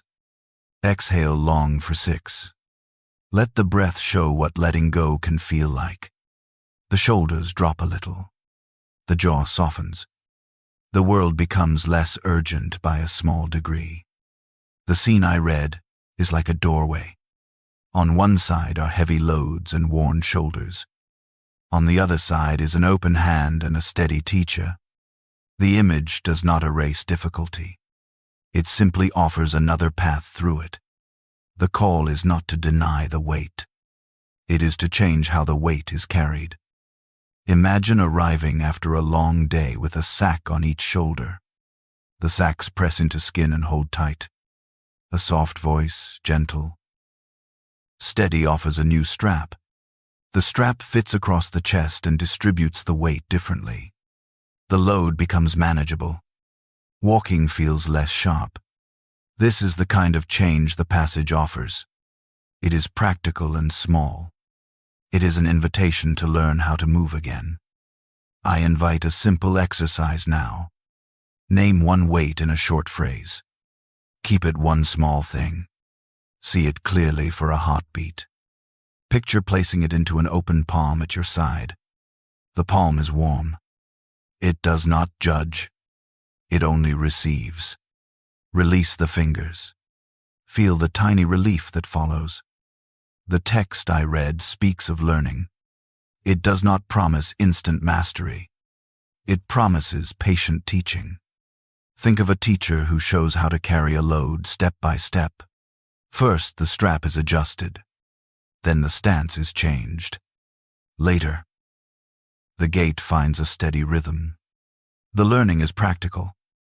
It takes time. While learning happens, the teacher walks beside the tired one, not ahead of them. That closeness is part of the comfort. There is also an image of rest offered after the learning. Rest is not simply sleep. It is a deep settling of the heart. It is the kind that arrives when the neck is no longer cramped. The shoulders find their proper place. Muscles relax because the method of carrying has changed. This rest is a promise for the whole self. If the mind resists the idea of handing over burdens, begin with one small act. Unfasten a shoe at the end of a long walk. Set it aside. Feel the ease in the foot. The gesture is tiny. It tells the body that the day can finish. Use that simple action as an analogy. Unfasten one small mental knot tonight. Let that loosened knot be enough. The passage I hold in my hands joins mercy to this invitation. Mercy is not a soft apology for our tiredness. It is an active offer of help. Picture hands reaching toward the load and lifting with you. They do not replace effort entirely. They assist so the next step can be taken. Mercy meets the weary where they stand and changes the shape of the burden. Practice a steady breath and an imagined motion together. Breathe in and lift the named burden gently to the chest. Breathe out and slide it into the palm beside you. Feel the palm hold it. Repeat once. Each repetition builds a small pathway in the mind. The pathway makes accepting help easier when the night returns. Part of the invitation is to learn what is gentle. The teacher in the text models modesty, not force. The yoke described is not heavy or cruel. It is fitted to the shoulders. It does not cut. It guides rather than drags. Imagine a yoke made of soft leather that sits easily. It is a harness that shapes motion without pain. That image helps when the mind imagines any kind of yoke as harsh. Tonight, consider the posture of learning. Allow the body to practice the new positioning. Sit up a little straighter. Relax the belly. Feel feet rooted when thoughts pull you into old, worn ways of carrying. Return to the breath and the image of the gentle leather strap. Readjust. The repeated correction is not failure. It is instruction. The passage also speaks to those who carry because they fear losing control. Letting go is not about giving up responsibility. It is about changing the pattern of care so that strength is preserved. Imagine a gardener who hands a heavy pot to a friend for a moment. The friend steadies the pot while the gardener rests a sore hand. The help does not remove stewardship. It preserves it for the next season of work. If shame makes release difficult, meet it with a quiet fact. Name the shame without drama. Hold it in the open palm. Then acknowledge one small truth: no one carries every burden alone. The world holds more hands than one person can count. Let that gentle fact be a hinge. It opens toward rest. I read of learning from someone low in heart. The lesson is humble. The teacher's strength does not show as loud victory. It shows as quiet steadiness. That steadiness is a refuge. It offers rest that lasts because it becomes a new habit of being.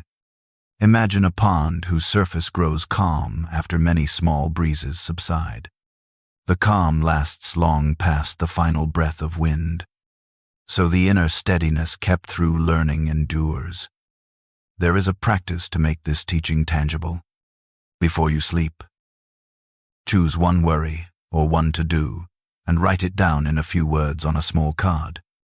Put the card under the book or place it in a bowl. Physically setting it down gives the mind permission to leave it. Closing the book or covering the bowl becomes a symbolic yoke changed. The mind recognizes an action and follows the body into rest. The invitation also offers a lighter load in exchange. It is not a trick. It is an honest trade. The hardest burdens can be exchanged for a steadier.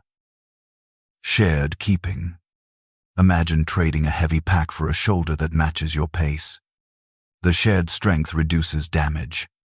The arrival of rest is not a fantasy. It is practical provision for the body and the soul. I tell a small, quiet story in the mind. A traveler walks under a long sky. Each mile presses the shoulders. At dusk, a kind person appears with two straps.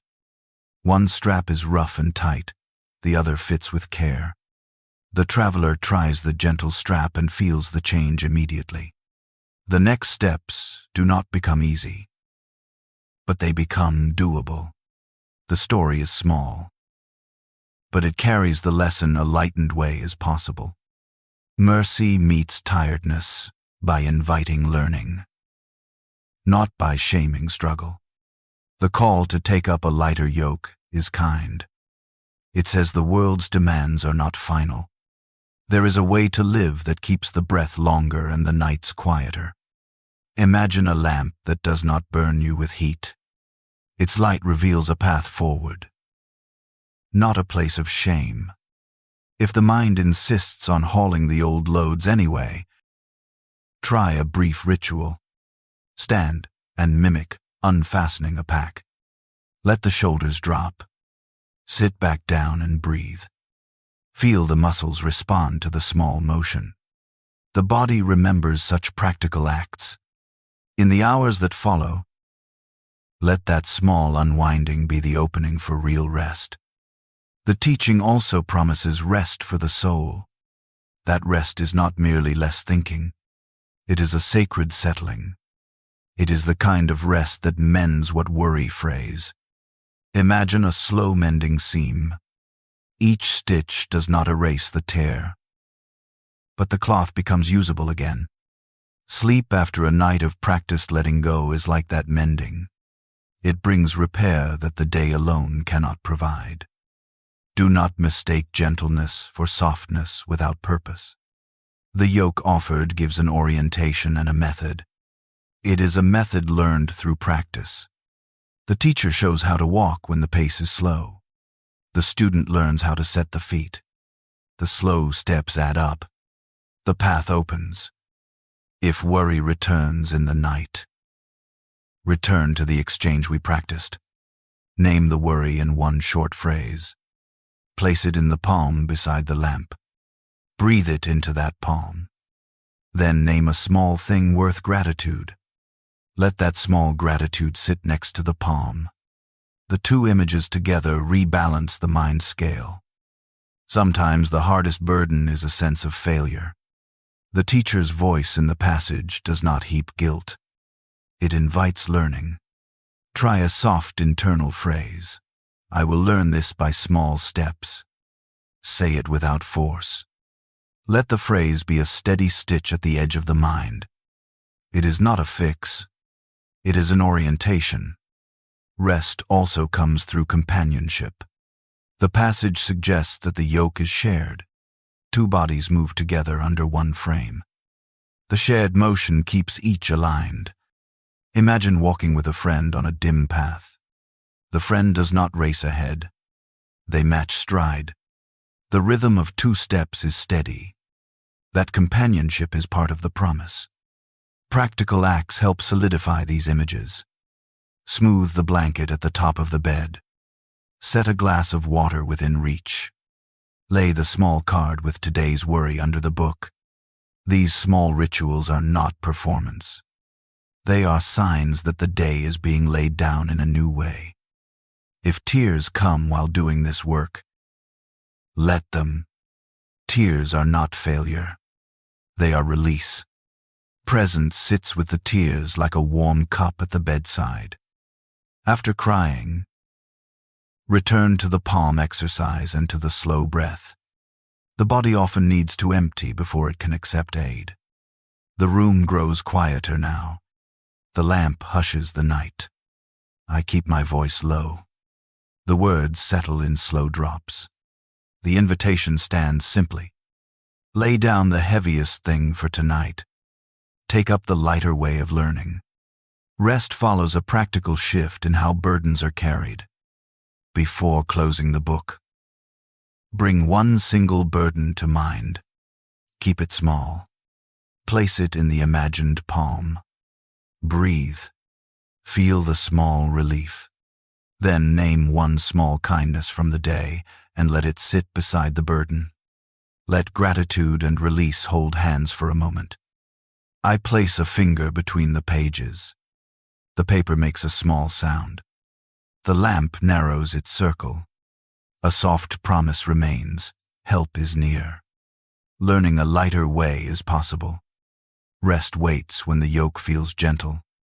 For tonight, let that single exchange be enough.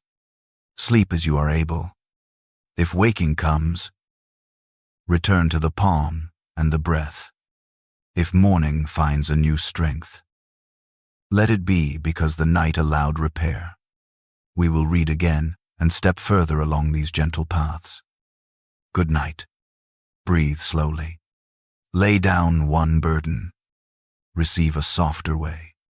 Rest now in the quiet of learning and in the steady promise of help. I turn the page and let my finger rest on a short line. The words there are simple and steady. They ask for a small habit. They ask for a heart that remembers to give thanks.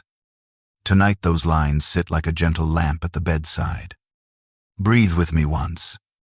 Inhale slow for 4. Pause. Exhale long for 6. Let the breath be an ally of attention. The shoulders drop a fraction. The jaw eases. The mind finds a quieter place. Gratitude is not a grand emotion only ready for bright days. It is a small practice. It is a quiet muscle that grows with use. The text asks for a steady thankfulness. It asks for joy and prayer and thanks. Even in hard times. It does not tell us to ignore pain. It asks that, alongside pain, the mind find one small thing to name that is true and good. Imagine gratitude as a lens. Put it on, and the room changes a little. The same objects sit in a softer light. A cracked bowl still has color. A narrow path still leads to the next gate. The lens does not make trouble vanish.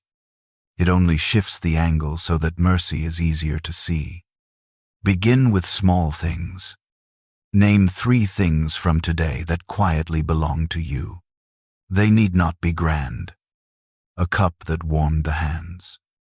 A word that did not hurt. A sky with a thin gold edge at dusk. Say them inside. Let each pass slowly across the mind like a pebble dropped into still water. Watch the circle widen. The practice is simple. Keep it brief. No long lists. No forced brightness. Let the 3 small things sit beside any trouble. Gratitude and grief can share the table. They do not cancel each other. They rearrange the weight so sleep has a place to land. Where the night presses heavy, use a small physical habit. Place a hand over the heart.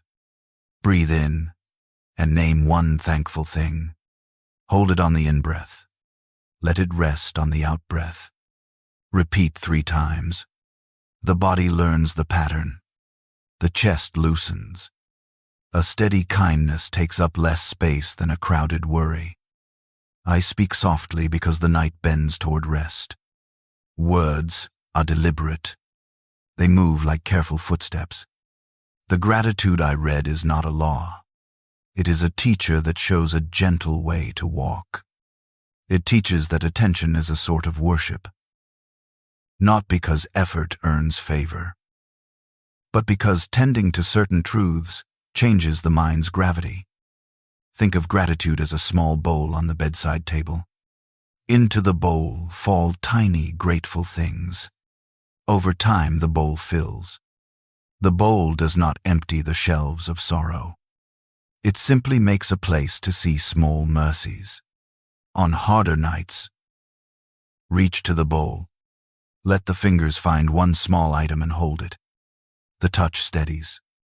Sometimes gratitude appears as surprise.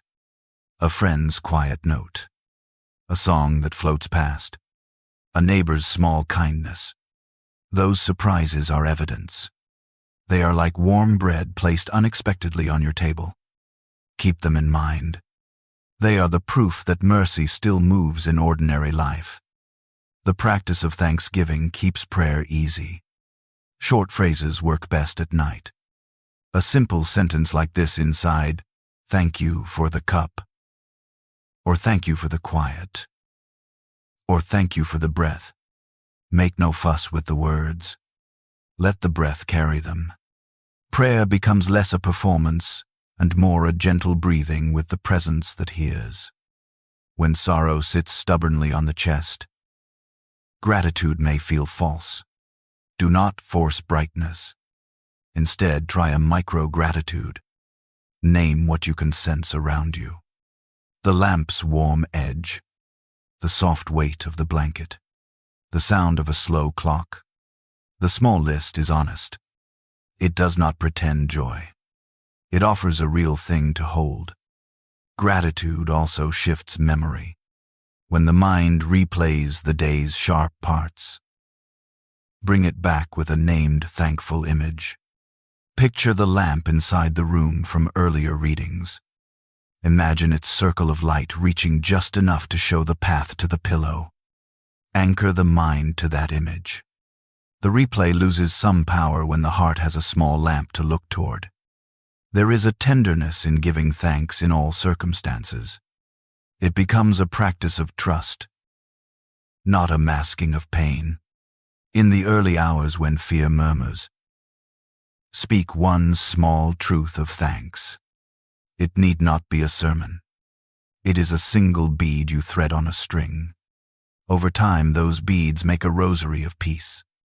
The night becomes wearable again. I invite a short ritual to make this practice useful. Before closing the book, fold the hands for a few breaths. On the in-breath, name one thing you did not earn but received. On the out-breath, let the name rest in a near hand. Do this 3 times. No more. The repeated motion is a small way of handing over the day and receiving the calm that follows. Gratitude changes the shape of waiting. When tomorrow's worries stand in the doorway, gratitude puts a small chair beside them. The mind can sit with the worry and also see a small grace nearby. The presence of both makes fear less absolute. It becomes a room with light and shadow. Not only shadow, use a memory to steady the heart. Think of a morning when a small kindness was given. Maybe someone held a door. Maybe rain stopped just as the task ended. Let that memory return. Let it be an evidence that goodness still happens. Keep it simple. Let it slide into the chest like a warm stone. There are nights when gratitude reads not as cheer, but as surrender. Giving thanks in all circumstances asks for honest release. It is not an invitation to cheap optimism. It is a call to trust, a care that notices both wounds and grace. The act of giving thanks says, I will include the good in my story tonight. It does not remove the bad. It simply tells the heart not to be monopolized by it. Gratitude grows with small practices. Keep a bedside list in the mind. Or record it if that helps. 3 things each night. No pressure. No scorekeeping. The list is a soft ritual. It becomes patterned and familiar. Over weeks, the mind learns to search for small, often missed gifts. This habit trains the eye for mercy. Let gratitude become also a work of mercy toward oneself. Acknowledge one small thing done today that showed care. It can be tiny.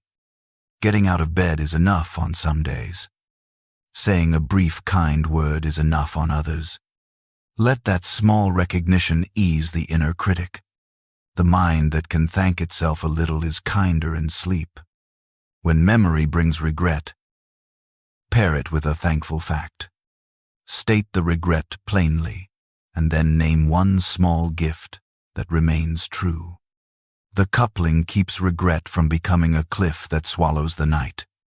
It does not excuse mistakes. It gives a balanced view. The heart can rest without pretending perfection. Gratitude also shapes prayer without making it long. The teaching invites rejoicing, praying, and thanking. These 3 things can be short. They can fit into a single breath. A brief rejoicing for a small good. A single, honest word of need. A quiet thanks. The pattern is like a small hymn sung very softly at the bedside. It steadies and it rests. If sleep resists, bring gratitude into sensing.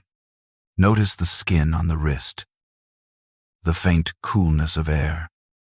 Name those sensations with quiet thanks. The physical noticing anchors attention in the present.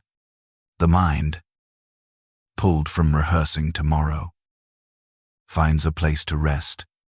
The practice is small and immediate. Community matters here too. When reading together, imagine the list of small gifts being shared among many sleepers. The candle in one room, the quiet meal in another, the neighbors laugh down the street. Gratitude becomes a shared thread that connects houses. The knowledge of neighbors, also practicing thanks, lightens the night. Gratitude is not a one-night fix. It is a patient rope woven from small fibers. Each night adds a new thread. Over time, the rope becomes strong enough to hold the heart in darker hours. Do not expect a sudden transformation. Expect a steady shaping that keeps returning the mind to safer ground. When sorrow comes in waves, use gratitude as a mooring. Anchor one small thankful thought, and let the waves pass with less violence.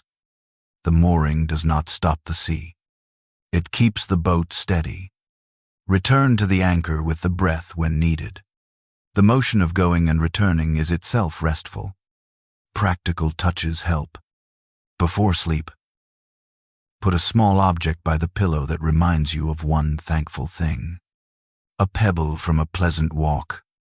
A note with a single word. These objects act like bookmarks for the heart. Reaching for them in the dark is a gentle movement toward calm. If the night feels heavy with questions that have no answer, keep to a tiny list. One thankful fact. One small breath count. One short prayer. The simplicity prevents the mind from attempting to fix unsolvable things in the dark. The list gives permission to rest while the larger work waits for daylight. A line I read tonight sits quietly in the chest. Rejoice always. Pray without ceasing. Give thanks in all circumstances. The line is not a scold. It is a guide for the weary. It teaches the heart to find its footing in a loop of small acts. Each act is short. Each act is real. Together they form a habit that allows sleep. Before closing the book, try this short exercise with me. Breathe in 4. Picture 3 small gifts. 1 for each finger. Hold them for a long beat. Breathe out and set them into an imagined bowl on the bedside. Feel the small lightness as a result. Then rest the hands on the lap and let the breath lengthen without hurry. I lay the book down and keep a finger between the pages. The paper makes a small, friendly sound. The lamp narrows its circle. The night leans in. Let gratitude be your companion for the hours ahead. Use it as a lamp, as a lens, as a bowl. Keep it honest. Keep it small. Let it sit beside pain without trying to erase it. Allow it to be a steady hand that holds the mind just enough for sleep to come. We will meet again and read more slow lines together. For tonight, place one thankful thing into the bowl at your side. Breathe. Rest into the quiet that follows giving thanks. Sleep with that small light near the heart. Good night. Breathe gently. Let Thanksgiving soften the dark. I open the small book again. The paper whispers under my fingers. A short verse rests on the page. It says, simply, that nothing can pull love away. I read it slowly. I let it sink like cool water into dry soil. Breathe with me now. Inhale slow for 4. Hold lightly. Exhale for 6. Let the chest widen. Let the ribs loosen. The breath makes room for one simple thought love holds. I sit with that idea a long moment. It is not a claim that life will be easy. It is a promise about belonging. Love is not an achievement. It is a steady presence. Imagine a rope tied to an anchor deep under the sea. The rope is not quick to break. Storms tug. Waves pound. The tether does not snap. It hums with strain. But it holds. Think of the heart as a small boat. Night comes. Wind rises. The water presses in. But a line keeps the craft near shore. The line is not loud. It is patient. It gives the boat a place to return to. In that place, the night feels less like falling and more like resting within a hold. I ask you now to place a hand over the chest. Feel the warmth beneath the palm. Hear the heartbeat. Match the breath to it. Inhale gently. Exhale slowly.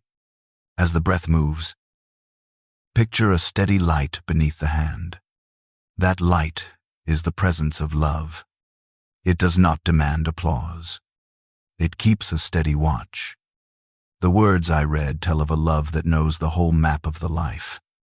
It crosses bright days and dark ones. It does not count only what looks good. It keeps the pieces that are broken. Think of someone who gathers a handful of fallen leaves. Not because each leaf is perfect, but because each one matters to the season. This love collects what is scattered. It keeps it safe.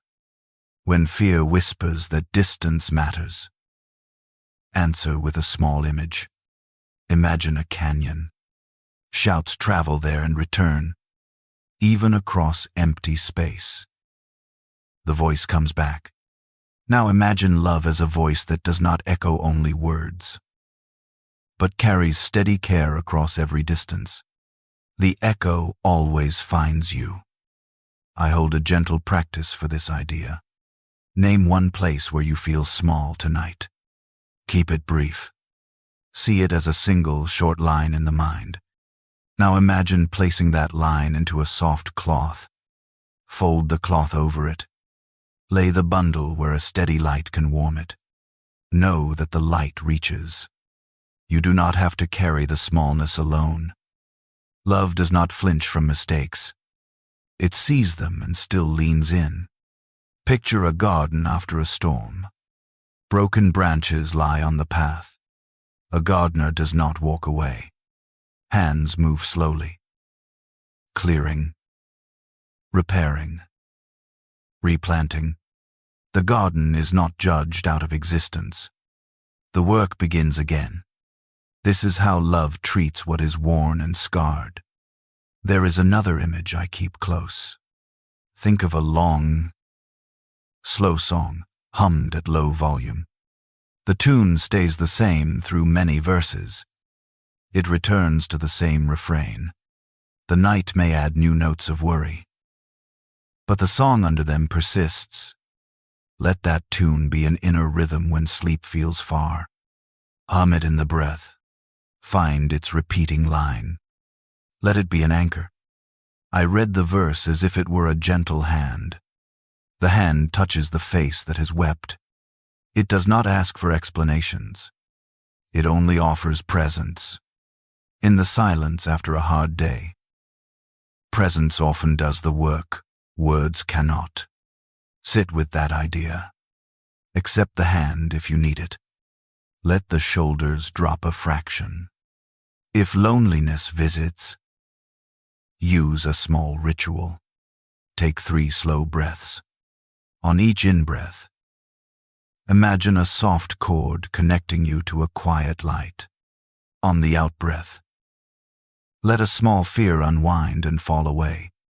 Do this slowly. Repeat 3 times.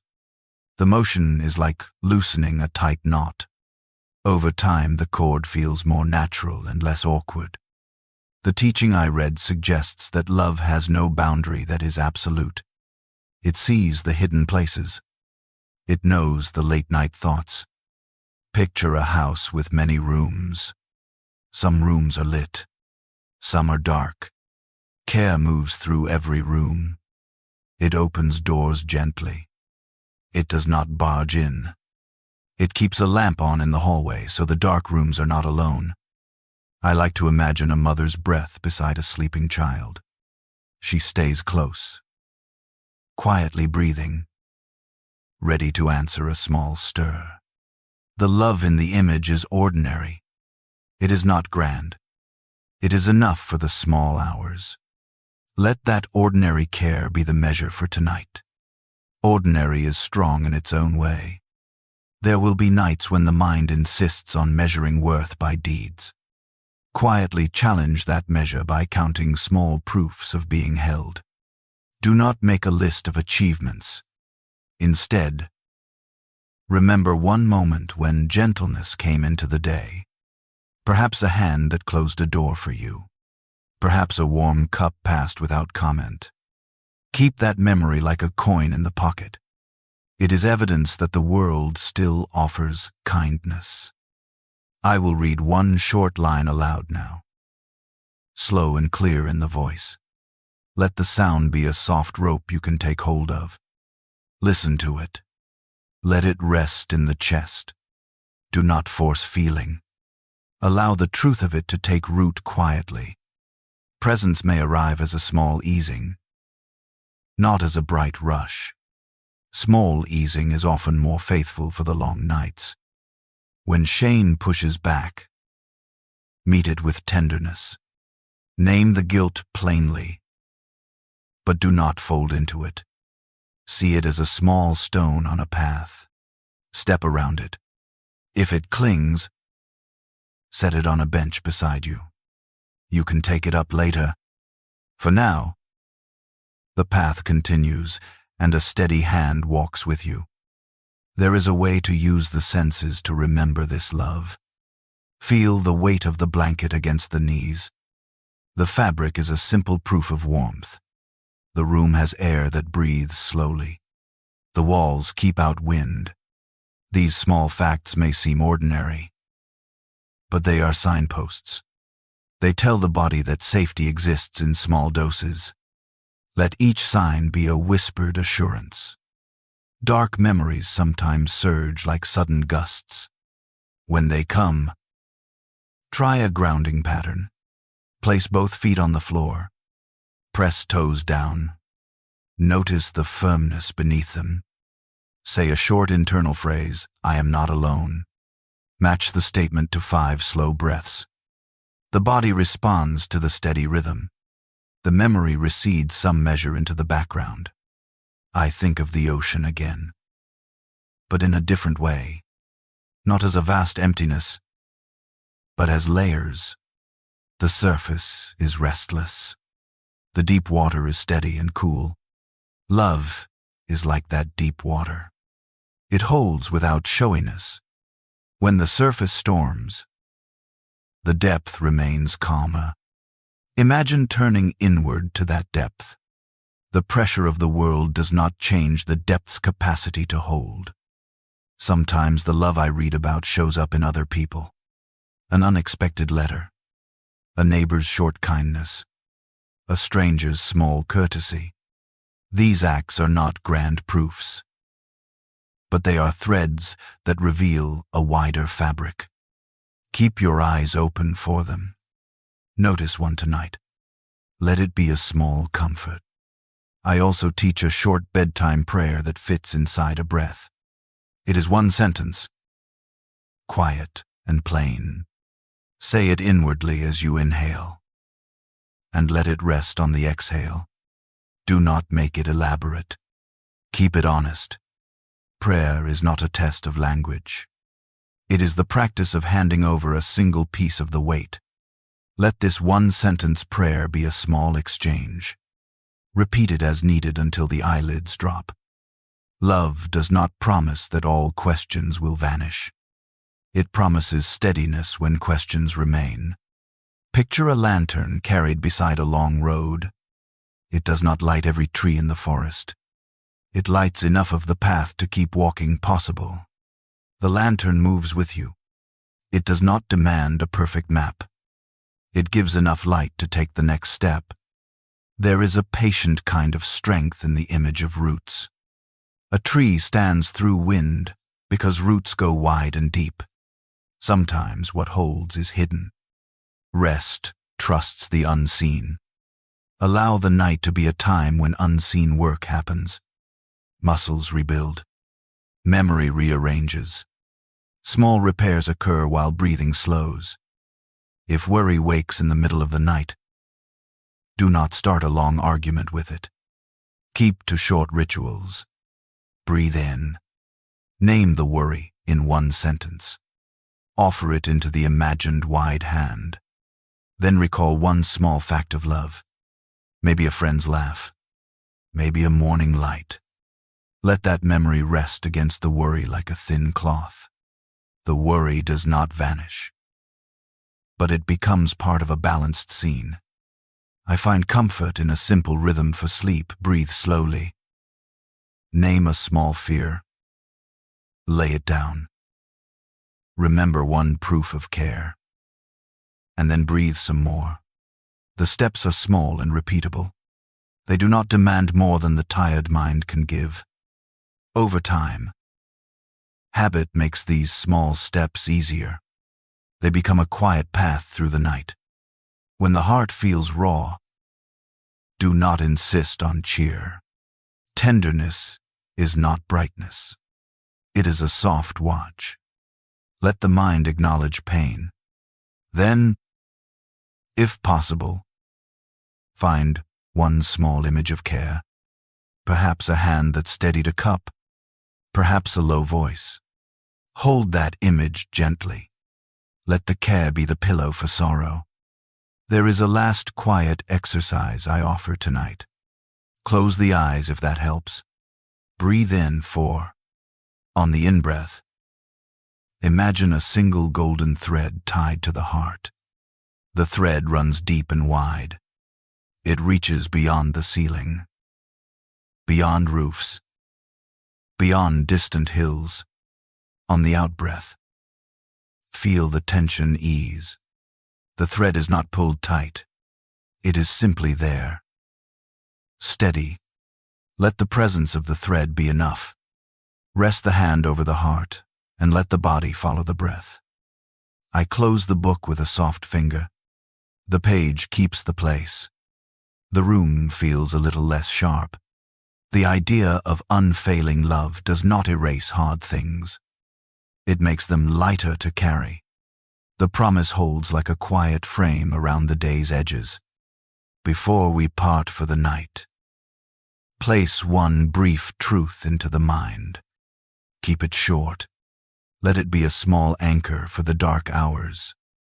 You might say it inside as a single line. Hold it with the breath. Make no ceremony of it. Let the truth sit like a steady stone in the pocket.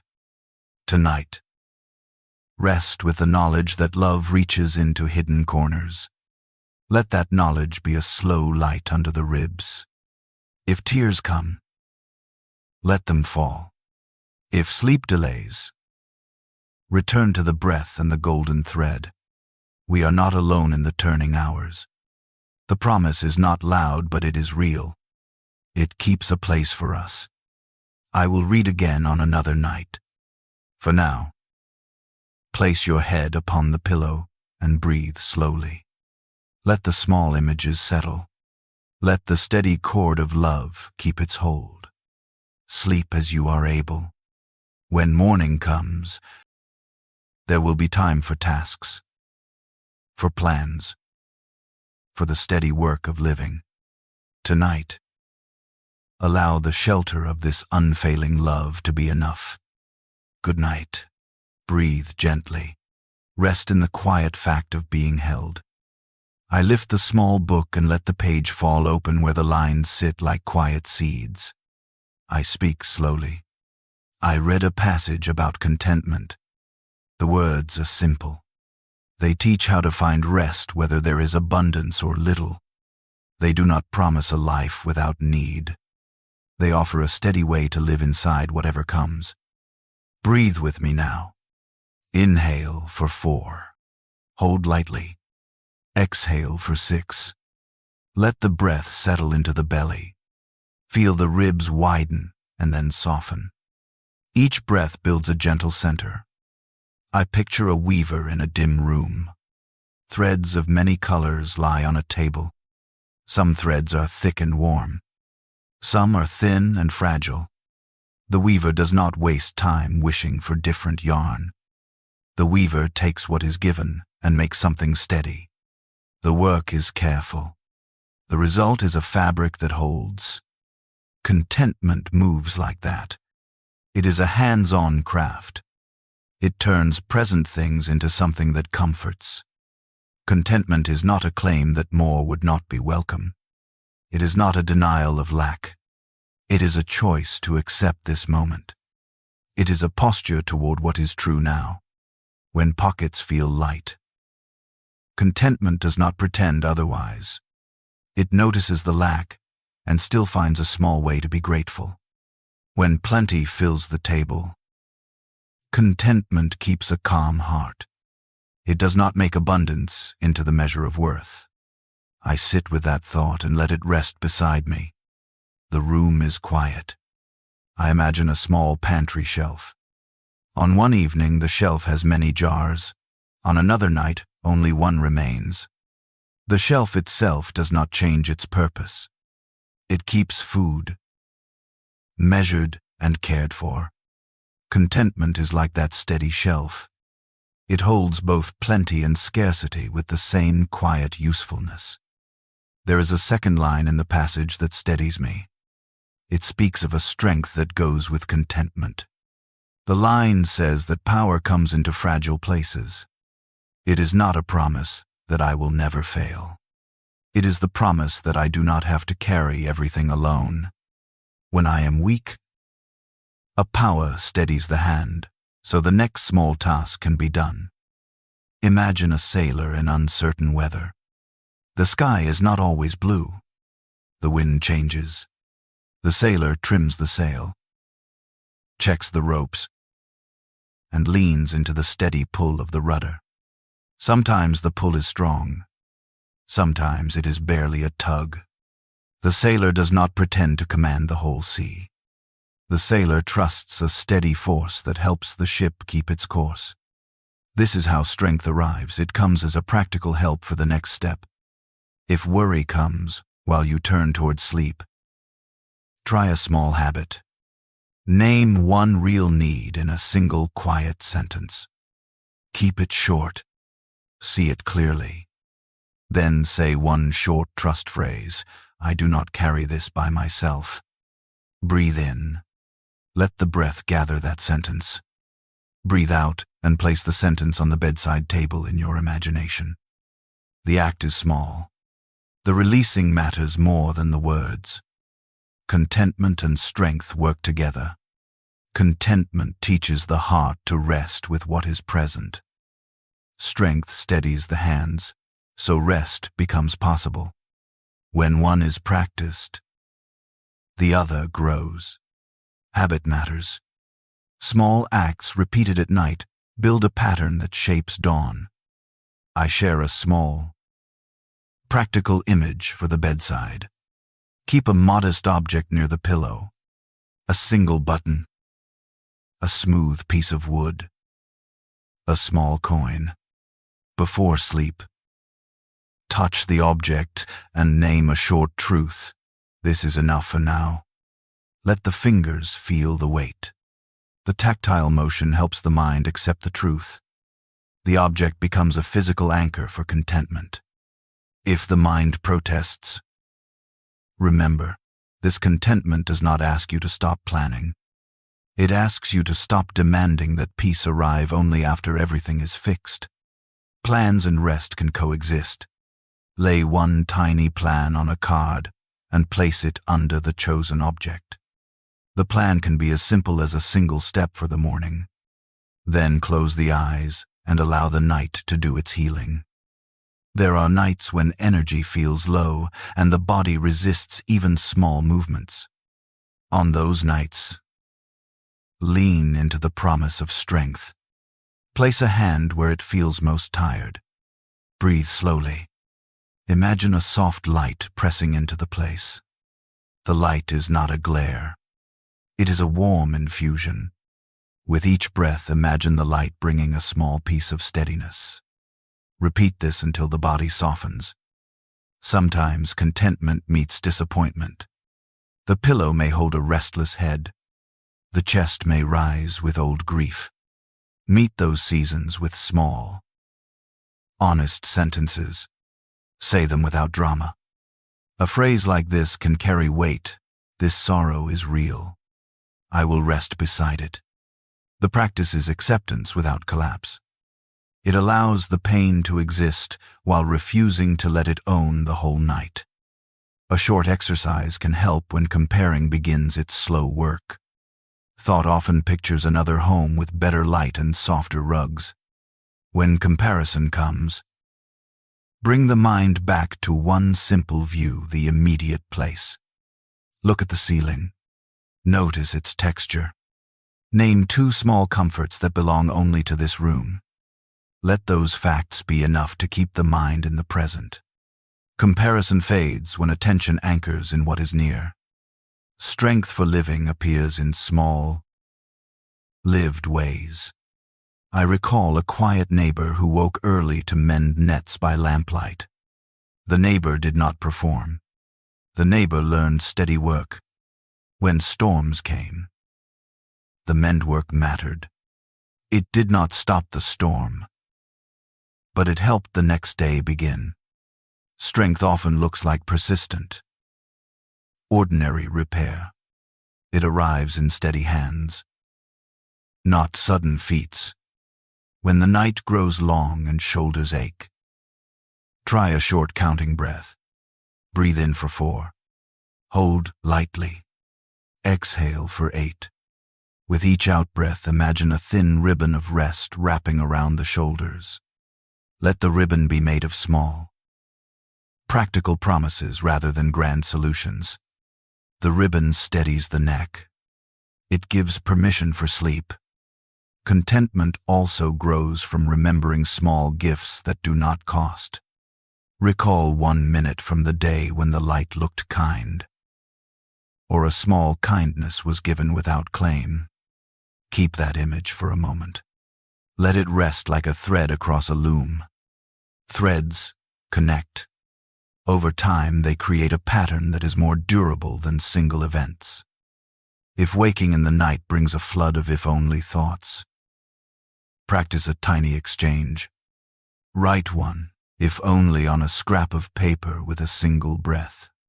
Fold the scrap once and lay it at the foot of the bed. Leave it there for the night. Promise yourself you will look at it in the morning with fresh light. The movement shifts the task into a safer time. It shows that the night does not have to solve every problem. There is grace in accepting limits. Some needs require action in daylight. Others cannot be solved tonight. Make a short list for morning if that helps. Then close the book on the list.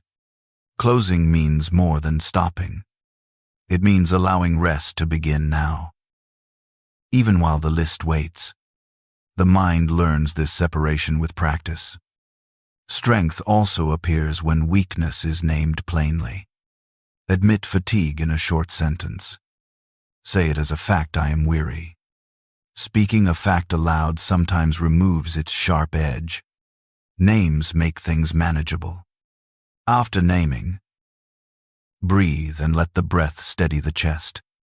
Small honesty loosens tightness. The promise of strength is not a demand for perfection. It is an invitation for partnership. You are the one who walks. And you are not the one who walks alone. The kind of help offered is close and practical. It comes when you cannot muster more energy. It helps you stand, move a step, or close a door gently. A bedtime ritual can honor both contentment and strength. Sit for a moment with the object chosen earlier. Place the card with one small morning plan underneath it. Close the eyes. Breathe 3 long times. On each in-breath, imagine drawing in a small steadiness. On each out-breath, imagine laying down one small worry. The motions are unhurried. They become a soft choreography of rest. If the mind drifts to the future in fretful loops, return to the sensations of now. Notice the weight of the blanket at the knees. Feel the coolness of the air near the face. Hear a distant clock or the soft hush of leaves. Anchoring in senses makes future storms feel less immediate. Contentment rests on what is present. Strength then becomes a ready support, not a panic. There are nights when the heart wants to measure worth by work done. When that thought rises, bring it back to a quiet truth. Worth is not production. Rest is part of the work of life. Let that truth be a small prayer. Say rest is allowed. Breathe in that allowance.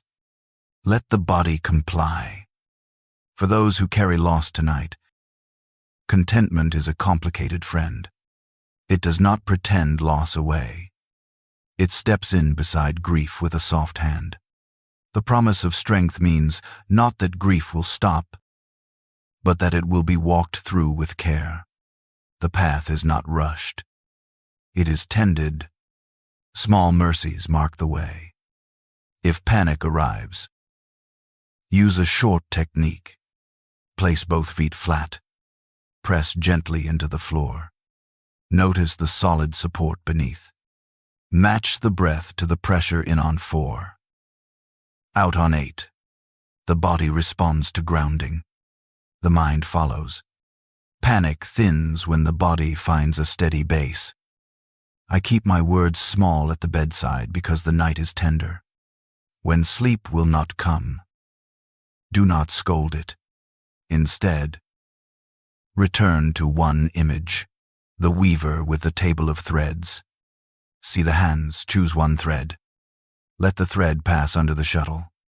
The motion continues. The fabric grows. Small choices do the long work. Sleep often arrives while the mind quietly stitches. Before I close the book, name one small thing to be content with for tonight. Make it simple. Say it in one breath. Let it rest like a coin in the pocket. Then say one small sentence of trust: I will take the next step with help when I need it. Breathe and let the sentences sink. I lay my finger between the pages. The paper makes a soft sound. The lamp narrows its circle. The room keeps its slow hush. Contentment is not a loud decree. Strength is not a sudden blaze. Both come as patient gifts that fit into a quiet life. They work in small ways: a steady hand, a practiced breath, a soft object by the pillow. Sleep now as you are able. If it delays, return to the weaver, the shelf, the sailor. Touch the small object. Breathe. Place one worry in the imagined palm. Rest in the present. Trust that strength will meet weakness. Trust that contentment can be learned in tiny acts. Tomorrow we will turn the page together and continue the quiet reading. For tonight, accept what is given: a small measure of peace, a steadying presence, and a slow path into rest. Good night. Breathe slowly. Lay down what you can. Receive the help that comes.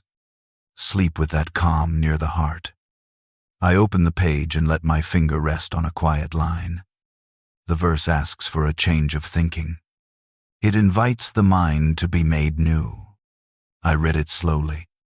I let the words land like dew. Breath with me once.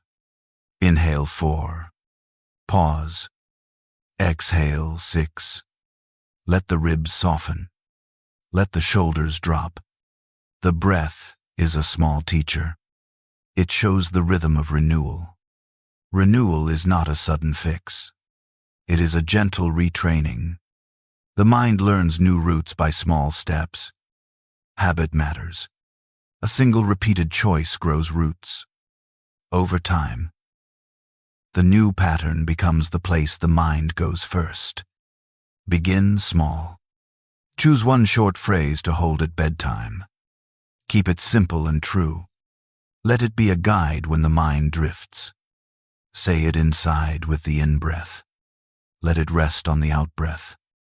The phrase need not be clever. It only needs to be steady. I suggest 3 short kinds of thoughts to practice tonight.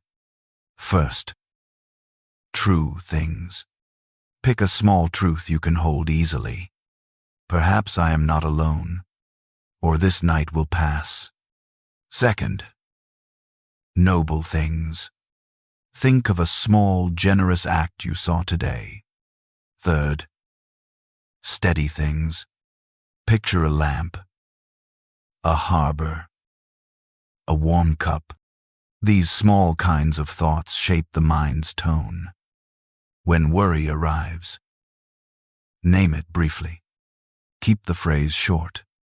A single sentence is enough. Make it precise. Do not let it sprout into a forest of images. Name it. Then gently place it aside. Imagine laying it into a box at the foot of the bed. Close the lid. The mind learns that naming opens a hand to let go. Renewal also asks for new patterns of attention. When a troubling thought returns, move the gaze inward for a breath, and then outward to a simple image. A small image calms the thinking. It is like a pebble dropped into water. The ripples slow. Over time, the pebble is the first motion the mind makes, not the worry. Scripture does not demand complicated methods. It offers a direction. Think on what is true, what is honorable, what is just, what is pure, what is lovely, what is commendable. Tonight, practice this by choosing one item in each line. Let the mind rest on the single chosen thing for a few breaths. The practice trains taste. The mind begins to prefer bread over crumbs. Thoughts can be like wild birds in the branches. Renewal is training them to sit on a favorite limb. Do not try to chase every bird. Offer a perch. A steady perch invites more birds to land in order. Not in panic. The perch is a short prayer. A picture. A truth.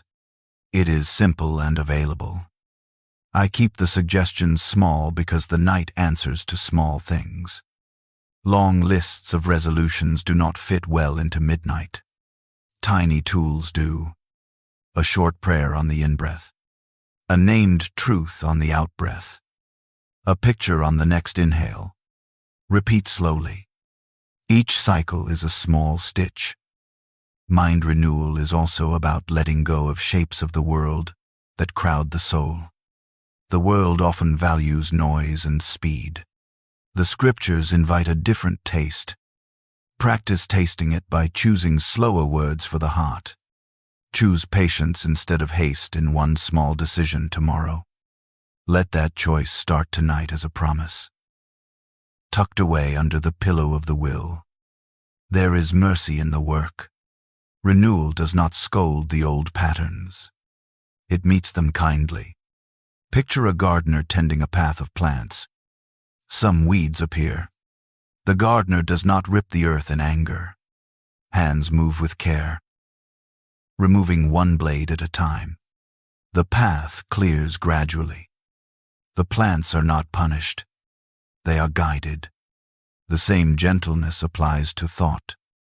When regret circles, bring a short recitation of truth. Say it softly inside, I am learning. Do not make the mind hold long confessions tonight. Keep it short and true. Learning is ongoing. The night is a classroom of rest, not of accusation. Practice a brief mental tidy-up before sleep. Take 2 minutes. Name 3 small things learned today. Name 1 small thing to leave until morning. Place that thing into a little imagined chest. Close it. The act of closing is not ignoring. It is placing the task in a safe place. Morning will be better equipped. Night is for repair. A renewed mind takes in truth and lets error go. It does not require full certainty. It asks for faithful attention. Notice a thought that brings peace. Return to it. Let it become familiar. The mind grows like a room that learns to keep a lamp on the table. Simplicity helps. Keep words short. Keep images plain. A harbor, a lamp, a warm cup, a steady tread. These things do not demand much from the tired mind. They give enough, over repeated nights. They create a new habit of thought. Gentle discipline is part of the renewal. Set a small limit on screen light. Let darkness be a teacher. Use a soft light for a bedtime reading. The body and mind learn from reduced glare. The brain begins to prefer the softer inputs. Renewal often moves through the senses first. If intrusive thoughts press in, use a counter-image. Picture a soft door in the mind. The thought may knock. Let a brief phrase answer, "Not now." Then lead the thought gently to the chair near the door. Offer a cup of listening in the morning if needed. Close the door for the night. The image is practical and kind. It keeps the mind from arguing with every worry. Renewal also includes memory. Choose one good past moment to remember tonight. Do not pick a perfect scene. Pick a small, true kindness. Let it sit in the chest like a warm stone. The stone shifts the mind's center toward gratitude and away from fear. The mind learns to gather small proofs of goodness. I keep a short prayer for this habit. Breathe in and say, "Form my mind." Breathe out and rest in a chosen truth. Repeat once or twice. Do not press. The prayer is a seed. It needs soft soil and time. Let the night be the place where the seed is planted, not the place where it must bloom fully. Renewal turns attention toward what matters. It orients the heart to purpose rather than panic. The process is quiet and patient. Do the small practices again tomorrow. Let the new pattern be built by tiny, faithful repetitions. Over weeks, the mind wears a new path. easy and familiar. Rest now with the thought that small changes have power. Let the lamp of truth near the head steady your sleep. Tomorrow will bring more chances to practice. Tonight, allow the mind to be newly directed by short truths and simple images. Let mercy hold the work of renewing. 13. God's eternal watchfulness. I fold the page and breathe in the silence between lines. The next image is of watching. It is gentle. It is sure. The thought comforts more than it alarms. I read slowly and let the idea rest. Close the eyes for a moment. Feel the weight of the room around the body. Hear a distant sound. Perhaps a soft foot or a wind. Imagine a watcher on a low hill. The watcher does not glare or judge. The watch is steady, like a lamp that does not flicker. It keeps vigil without hurry. Watching is not the same as worrying. A watch is steady attention. It notices without panic. It lends calm. Picture a watchman who breathes in time with the night. The watchman is calm because the task is simple to be present. Presence itself is an answer to fear. When darkness feels large, imagine the watcher's light drawing a circle that includes your small house. The circle is neither harsh nor blinding. It is enough to keep the path visible. Under that light, small tasks feel safe. Under that light, sleep can come. There is a deep comfort in being watched this way. It means the story of the night is not yours alone to carry. It does not relieve you of action in the day. It only promises company in the quiet hours. Imagine a hand near the shoulder. It does not take the load without asking. It steadies so the load can be carried a little further. Practice a short image for the midnight stir. Place a hand gently on the chest. Feel the warmth. As breath slows, picture a steady eye in the darkness that keeps guard. Do not make the image bright. Keep it soft. Let it be like a low star. Stars are not loud. They do not claim attention. They are there. The watchfulness is not distant. It is present in small things. Think of a neighbor who leaves a light on down the street for a traveler. The neighbor is mindful without fuss. The light is a practical mercy. This is the shape of the divine watching I read about. It keeps safe what it sees. If loneliness edges in, remember the watcher beside the road. Even if there are no voices, you are held within a field of care. That holding is not a performance. It is a quiet, continuous attention. Picture a quiet room with a single lamp that stays lit through the night. The lamp is enough. There is rest in small proofs. Recall one simple fact that shows you were not alone today. A kind word, a door held, a brief help. Let that memory be evidence that the watching is not only a claim. It moves in ordinary life. Keep the memory near as you close the eyes. Sometimes the watch is a promise of safety rather than a shield from every harm. It does not mean storms vanish. It means help is present while storms pass. Think of a small boat tied to a dock. The wind still blows. The boat still rocks. The line keeps it from drifting. The watcher keeps the line. When fear wakes in the dark, do not scold the feeling. Give it a short name. See it clearly.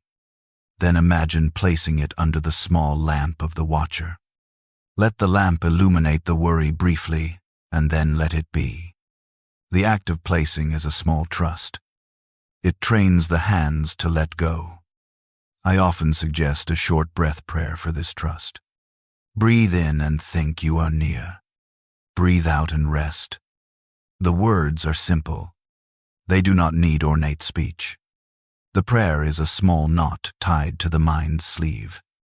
It keeps attention anchored when thoughts pull away into vast unknowns. The watcher's vigilance also invites sleep to do its renewing work. Sleep is not an absence of watch. It is the restful side of it. While the eyes close, the guard holds steady. Let that truth ease the tension that tightens at twilight. The mind relaxes when it knows that attentive care continues even when consciousness eases. There is a tender mercy here for long nights. Some watches are long because pain lasts. The watch does not grow tired in the same way. It keeps attention steady, not frantic. Imagine a slow, even breathing that matches a heartbeat. The rhythm steadies. Night becomes a corridor walked slowly with a companion. If prayers swell into long lists, offer a short one now. Breathe in and name the heaviest thing. Breathe out and place it into the watcher's hand. The watcher does not need a speech. It only needs a willing offering. The act lightens more than an argument would. Watching also brings perspective. It sees the shorter arc of a night and the longer arc of a life. A single hard hour does not define the whole path. The watcher sees beyond the immediate. Rest can be given space because there is an eye on the wider road. Community is part of this watchfulness too. The same gentle attention rests on many beds. Imagine windows along a street. Behind each, a lamp keeps a circle. Together, the lights form a band. The band of watching spreads comfort. You are part of that band tonight. The image of the watchman on the hill carries another gift. He does not tally mistakes. He notices but does not punish. The stance is not one of condemnation. It is one of keeping. That quality allows sleeping hearts to mend. The mind that expects harsh judgment will not rest. The mind that knows steady watchfulness can soften. When grief presses, let the watcher hold the ache. Do not force cheer. Let grief be seen and kept. Picture the grief placed gently on the table by the lamp. The lamp makes the edges visible without burning them away. In the morning, the edges may look different. For now, let them rest in light. If wakefulness returns, use a grounding habit. Press the feet into the mattress. Notice the contact. Breathe slowly. Imagine the watcher's light landing steady on the place where the feet meet the bed. Anchor the thought there. Let it loosen the head's roaming. There is calm in ordinary contact. Feel the sheet's coolness. Hear a slow, distant sound. Place a hand on the bedside table and touch a small object. These little acts tell the nervous system that danger is not immediate. The watcher's presence cushions the system to accept the signals of safety. I offer a final short image to carry into sleep. Picture the watch as a slow, soft rope tied to a strong point. The rope does not pull in drama. It simply holds. Tie a mental knot with a breath. On the in-breath, imagine the knot being made. On the out-breath, let the tension ease. Repeat twice. Let the knot be a promise that holds when thoughts tug at the tether. The night is long for some. The watcher's gift is not to hurry the dawn. It is to keep steady until dawn comes. Let that steady keeping be enough for tonight. Do not demand sudden change. Allow small, restful moments to collect like beads on a string. I close the book and rest a finger between the pages. The lamp throws a softer circle. The room settles. The images of renewal and watching join in the chest. One trains the mind. The other keeps it safe. Together they make a place where sleep can come without shame. Tonight, carry one small practice with you. Choose a truth to renew the mind. Choose one image of the watch to hold close. Breathe slowly. Place the worry in a palm of trust. Let the night do its quiet work. We will turn the pages again soon. For now, rest under the steady light of attention and the slow shaping of the mind. Good night. Breathe in. Breathe out. Sleep when it comes.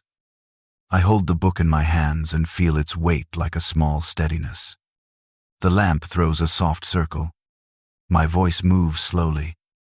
I speak of watchfulness now. The pages remind me that someone keeps vigil.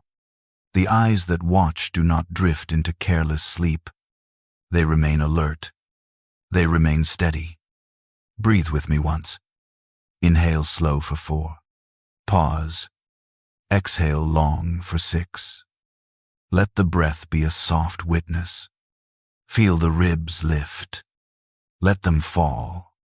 The pattern is calm and sure. It matches the rhythm I read about. Watchfulness is not frantic. It is quiet attention that does not tire. I picture a sentry on a low hill. The figure sits with no hurry. He does not count failures. He watches the small lights of homes below. His stance is steady. The posture is simple. It is enough. Under that gaze, the town does not vanish into fear. The night keeps its shape. This watching is like a lamp left near the door. The lamp is small. It does not blaze. It does not demand the eye. It holds the path just enough for safe steps. That is the kind of watch I want you to feel tonight. Not an overwhelming force, but a calm presence near. I ask you to place a hand lightly on the chest. As if feeling for confirmation. Feel the warmth under the palm. Imagine that warmth as another small lamp. It answers the distant watch. The two lights meet in a quiet field. Together they hold the space where sleep arrives. The heart learns to trust that company. When worry stirs in the dark, name it plainly in your mind. Make a single short sentence. Do not spin the story. Keep the lines simple and direct. For example, a phrase about a tomorrow task or a small fear. State it once and then imagine sliding the thought into an open hand beside you. The hand receives without fuss. Release your fingers. Small relief follows. Watching does not mean removing every risk. It means keeping vigil while life moves on. Think of a boat tied to a dock in uncertain weather. The water still moves. The rope keeps the boat near. The rope does not stop the wind. It steadies the craft so it does not drift far. That steady tether is what I mean when I say someone watches. The tether is real. Now think of 3 brief, simple things that belong to today and did not cost much. A warm cup, a kind word, a small patch of sky. Place those 3 things into the envelope too. Gratitude does not erase sorrow. It balances the weight. It keeps a few gentle lights among the darker things. If sorrow presses heavy tonight, do not push it away. Let it be seen. Give it a name and tuck it into the envelope as well. The envelope does not pretend the pain away. It gathers the pain and keeps it near the light. That light does not hurry the healing. It simply holds what is raw until morning brings hands to work. There is a short practice to use whenever waking happens in the night. Do not reach for a bright screen. Keep the light soft. Sit up if needed. Place both feet on the floor. Press them lightly into the ground. Breathe in, slowly. Name one small fact of safety: a roof, a bed, a steady breath. Let the fact be a rock. Then place the night's concern into the envelope in the mind. Close the flap and breathe. Sharing the envelope can be a small, faithful act. Before sleep, think of a neighbor, a family member, a stranger in need. Picture passing the envelope toward them. The light slips across the space like a warm thread. This is not a magic trick. It is an act of attention that teaches the heart to care without fear. Remember that this envelope is also for forgiveness. If there is an edge of anger or a tightness toward another, name it briefly. Fold it into the light. Forgiveness does not demand forgetting. It simply refuses to let hate live at the center of the chest overnight. Let the night do its subtle work. I often read the same pages more than once for this reason.